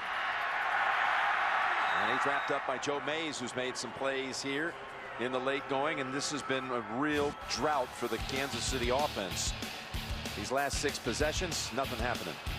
Well, you know, just trying to find a way to make a play, Jim. Early, they got McCluster involved in the run game. You tried to see they threw the football to him, but without Dwayne Bowe, they can't just line up and say, let's go one-on-one and win this battle. Von Miller has missed a lot of the action here in the second half. The Pro Bowl rookie linebacker for the Broncos. Orton's pass incomplete. He was looking for McCluster, who had Jason Hunter out there running with him. So just like that, it's 3rd and 9 with 5:53 to play. And there's Von Miller returning. It's been hard for him these last 4 weeks with those torn thumb ligaments, unable to really to grab, to get contact, to get separation from the offensive lineman so he can make a move. And no matter what you say, trying to play with your thumb, you can't grab the offensive guy every once in a while. Very tough to be productive. Let's see if they have some pass rush here. They're blitzing on 3rd and 9, and Orton gets it away and gets the completion. Jonathan Baldwin, the rookie from Pitt, steps up to pick up the first. It's just terrific pickup by, look at all the people coming on the blitz, and the Kansas City Chiefs, they stole it. They got somebody blocking everybody. Good job by McCluster coming back and making the block so Kyle Orton could throw it to Baldwin down the field. And what a throw. Picks up 15. Boy, he knows that was big. Field position, time, everything. Chiefs have not crossed midfield this half, but they're out of a jam, and a flag is down as McCluster, his play is whistled dead. False start, number 88 offense.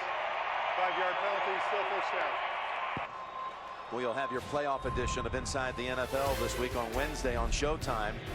Unscripted, unrehearsed, unpredictable as always. JB, Phil, Chris, and Warren. Inside the NFL Wednesday.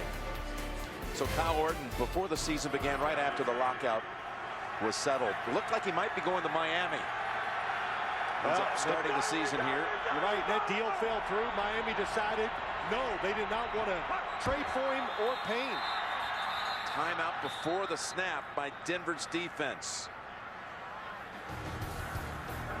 Dumerville was limping off the field, and the Broncos call a timeout. The NFL on CBS is sponsored by Subway. Start the year right at Subway with a fresh twist on turkey. Subway, eat fresh.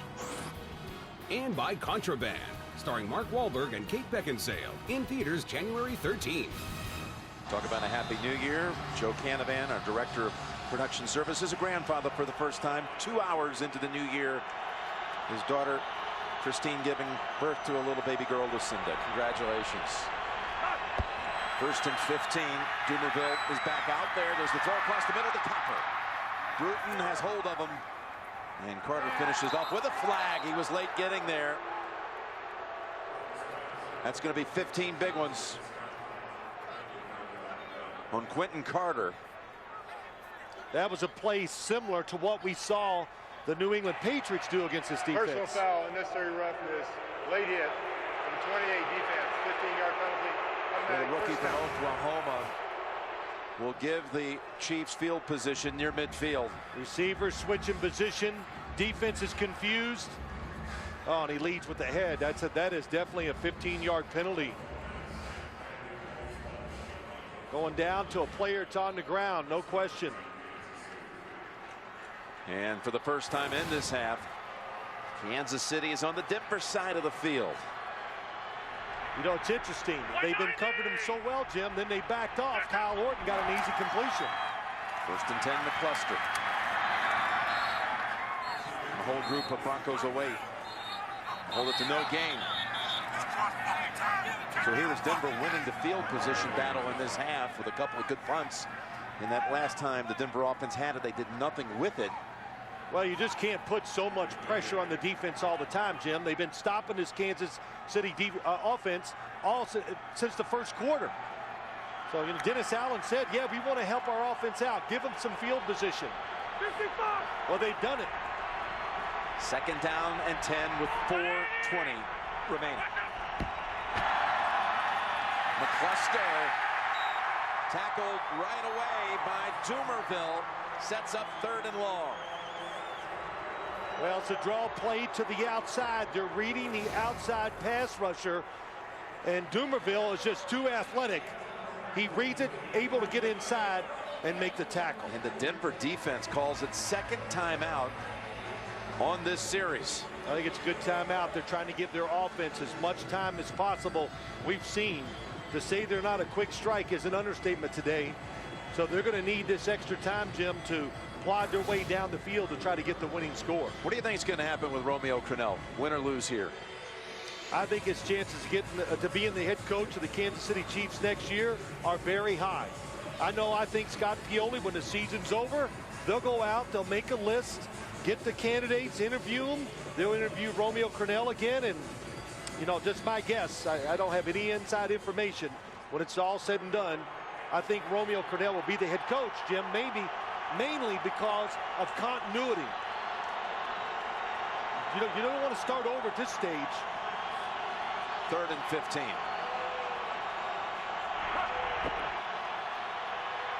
They go screen incomplete. Pass was low for McCluster. Kyle Orton will come off the field.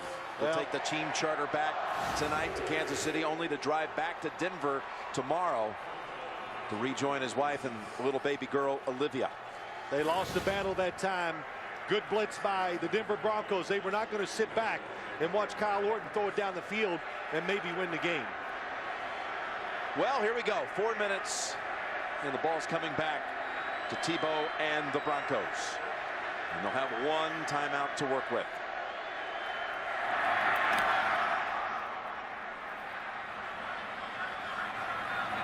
And that ball bounces into the end zone by a foot. Bring it out to the 20 and take it out to New York. James Brown and Boomer Esiason. Baltimore getting a little breathing room. Maybe Tebow time in Denver. It's Ray Rice time in Cincinnati. He's going to go for 51 yards after a Jermaine Gresham fumble for the Cincinnati Bengals. Baltimore takes the lead 24-13 late in the fourth quarter. Rice wanting more touches. He's got them maximizing. Jim and Phil. Okay, you heard even Boomer say Tebow time. Wouldn't it be something if he did it again to win the division? They had that 6-game win streak that was snapped 2 weeks ago by New England, but in that 6-game win streak, embedded in that, a number of scripts and stories that are almost impossible to believe. On first down, he's wanting to fire long. Going down the field to Decker, he's overthrown him, but there's a flag down at midfield. Eric Decker was the receiver.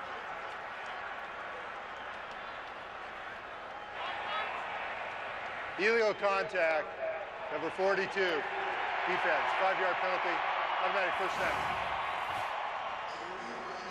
Top of the screen, Eric Decker, little double move.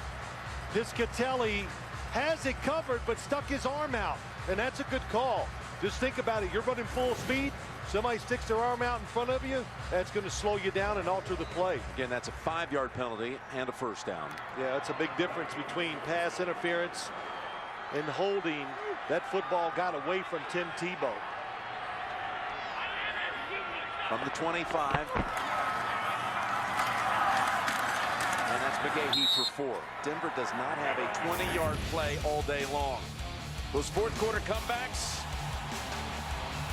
8 total wins, 6 of them coming from behind. Boy, has Prater played a role in that too. Goodman's run back against the Jets. The overtime winners by Prater, including what he did against Chicago, tying it at the end of regulation from 59, then winning it from 51. Engineered by Tebow, of course. You know the story. Now can he do it again? 2nd and 6. Fakes into the line. Got a man deep. Nope. Unable to see him, and he is brought down by Justin Houston. Boy, the rookie out of Georgia has had quite an afternoon, including a fumble recovery and a sack right here. Yeah, let's just watch it, Jim. They're trying to create a mess up here at the top. What a job by the Kansas City Chiefs defense. Oh, it won't roll here. I got a little problem with the clicker, but they were trying to create some picks with the wide receivers that time. And Kansas City, they smelled it out, did a great job covering all the receivers down the field. Crucial play here with only one timeout. 3rd and 7. Tebow's pass is batted away. Beautifully played right there by Arenas, who is injured while making the play. Excellent throw by Tim Tebow this time. Eric Decker has been going down the field all day, This time he breaks out, but what coverage by Arenas. You said it. He bats it away underneath Eric Decker that time. Kansas City did not change its style of defense on that drive. They didn't all of a sudden say, well, we're going to give a little and see if you can march us on it. Very aggressive in all their play calls, contested every single throw, and nowhere for Tim Tebow to throw it. He's looking at Eric Decker this time all the way. Oh, right from the start. One guy, I'm going to throw it to him. He made the right decision. Eric Decker was not open. Completing only one of his last 9, and Arenas is still down. Second-year man from Alabama. And with one timeout and the 2-minute warning, Denver will punt. I was curious what John Fox would do here, because they're going to punt it. You have the 2-minute warning that's going to stop it, Jim. And then they're going to run the second down play. You use your second timeout. So they'll get this ball back with no timeouts if it goes according to plan, probably inside their 20-yard line.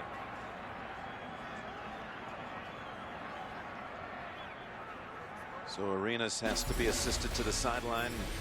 We remind you tonight on CBS Begins with 60 Minutes and an investigation into the SAT cheating scandal, followed by Unforgettable, The Good Wife, and CSI Miami tonight only on CBS America's #1 network.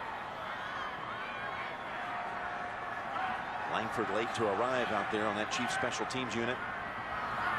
McCluster is the return man back at the 15. It's a low punt.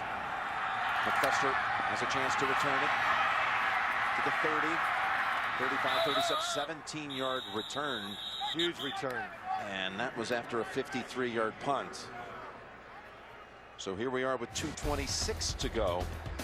Again, Denver wins the division with a victory or an Oakland loss. And the Raiders are battling back in that game.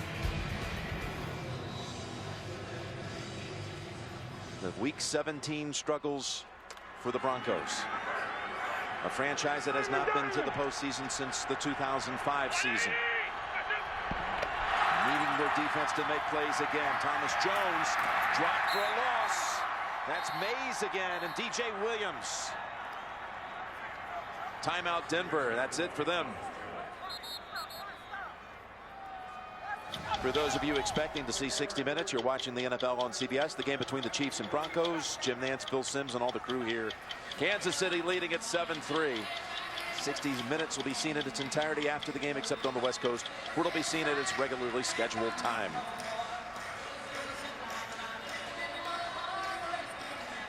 Well, I think there's no doubt when you watch this situation here, the Kansas City Chiefs, they're going to run the football, Jim, get it to the 2-minute warning, and then I really expect them to run it again on third down, or if they throw it, it's a screen, something to extremely careful, punt the football and make Denver drive the football to win. 2nd and 13. Thomas Jones slashing outside. No, does not get away from Hagan, who makes a tackle by the ankles for no gain. Take it to the 2-minute warning with 3rd and 13 coming up out of the break.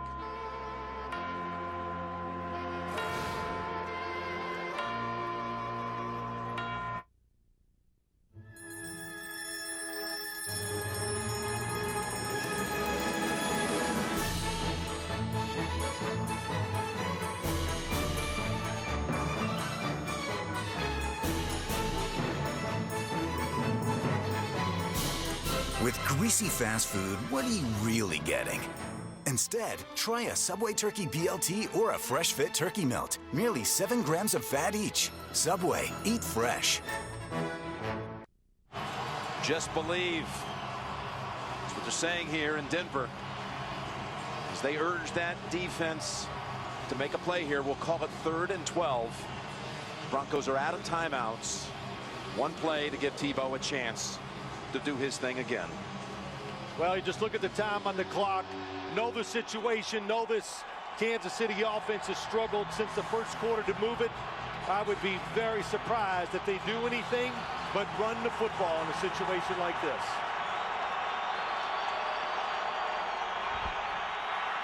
They do run it. And well short of the first is Thomas Jones. Got an update again on Oakland, San Diego. Right back to you, JB and Boomer. Hey, Jim, Oakland fighting for its playoff life. All right, Carson Palmer's going to find Kevin Boss for 22 yards. They're going to close the gap, 31-26, 9:37 left in the game. Oakland trails San Diego. Jim Nance, Phil Simms. Wow. So this AFC West is going to be decided in this 7 o'clock hour East Coast time. Out here in the Mountain Time zone is getting mighty interesting. That running play, just what you suspected, would run it down to about 110. And Broncos, again, no timeouts. Now the Chiefs take one with 1:12 to play.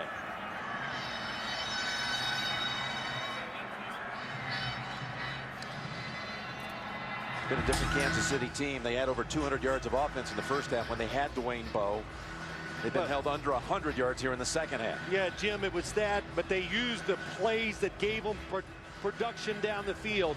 And once this Denver defense saw it, they shut it out there, and it was going to be even tough if Dwayne Bowe was in there. They can't overpower them up front with their offensive line. Jackie Battle, their power running back, out of this game today. So, you know, when you put all that together, you understand a little bit more why Denver manages the game the way they do, or have today. Eddie Royal, I mentioned it earlier, has a punt return for a touchdown. Eric Decker also had a 90-yarder for the Broncos. So this unit, this punt return team for Denver, has produced 2 touchdowns this year.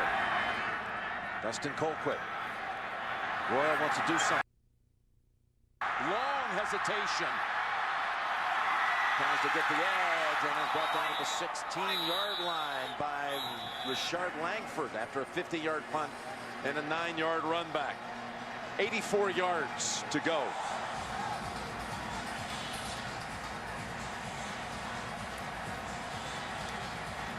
Always interesting situations like this. Now, you do not gamble in overplay if you're a defensive back for the Kansas City Chiefs.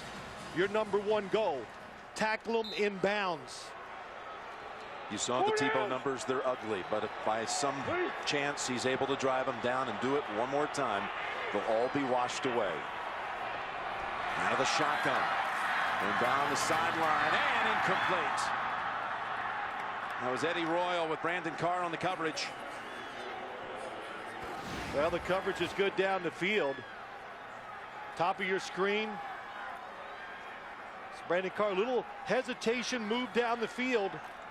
And the Kansas City Chiefs defensive backs, Brandon Carr, Brandon Flowers, have been excellent today with those little double moves. It gave them a lot of trouble in their first game. They fool almost every team Denver plays, but so far not today. Second down attempt, Tebow in trouble. Rolling away from it, throwing, and incomplete. Remember, a sack at this time with no timeouts. It would be brutal for the Broncos side. It really is. And, you know, I made that little comment. How will Romeo play this situation? They are up on them and challenging every step. We said to Romeo Cornell last night, well, okay, they don't throw it that great. Will you play some zone defense and help all the guys against the run? He goes, no. We will challenge the wide receivers, make tight throws down the field. Tebow's misfired on his last 7. Third down throw. It is caught. Trying to get out of bounds. Trying so hard, but Flowers holds on. There's a flag down in the offensive backfield. Personal foul. Roughing the passer, number 92. And that's a big call. Huge on Gilberry. That'll add 15 yards and stop the clock, as they'll reset it all the way out to the 40. 92, Gilberry. There he comes inside. Oh, it's because he went low on the quarterback. And that is a roughing the quarterback. It's tough. It's a very tough call. And you said it right. 15 yards, and it stops the clock. Demaryius Thomas with the catch on that 3rd and 10 situation, plus the 15-yard penalty. Now 60 yards to go. Tebow's pass knocked down, incomplete, intended for Rosario. Would have used up a lot of time, though, had he caught it and been tackled right there on the spot. That was Donald Washington in on the coverage. Well, how about that? Actually came around the receiver, Rosario, and knocked it down. That was played perfectly.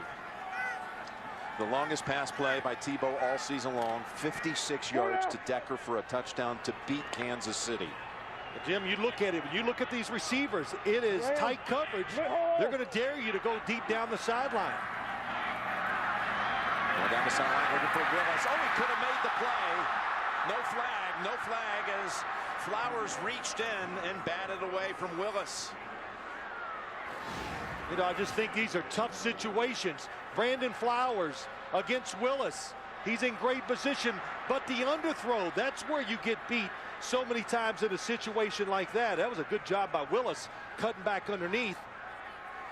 And you can see Flowers gets his hand in there just enough to knock it down. 24 seconds to go.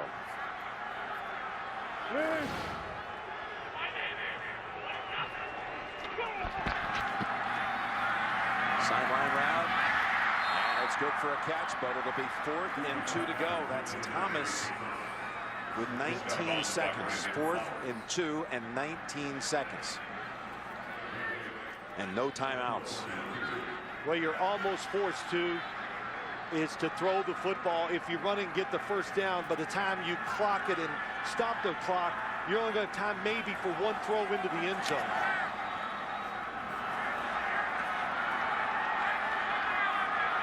If you're a pass rusher, your main objective, keep the quarterback in the pocket. Can they keep the hopes alive? 4th down. Tebow lofts it, and it is intercepted. And the Chiefs are going to win this game. That is Brandon Carr with the interception.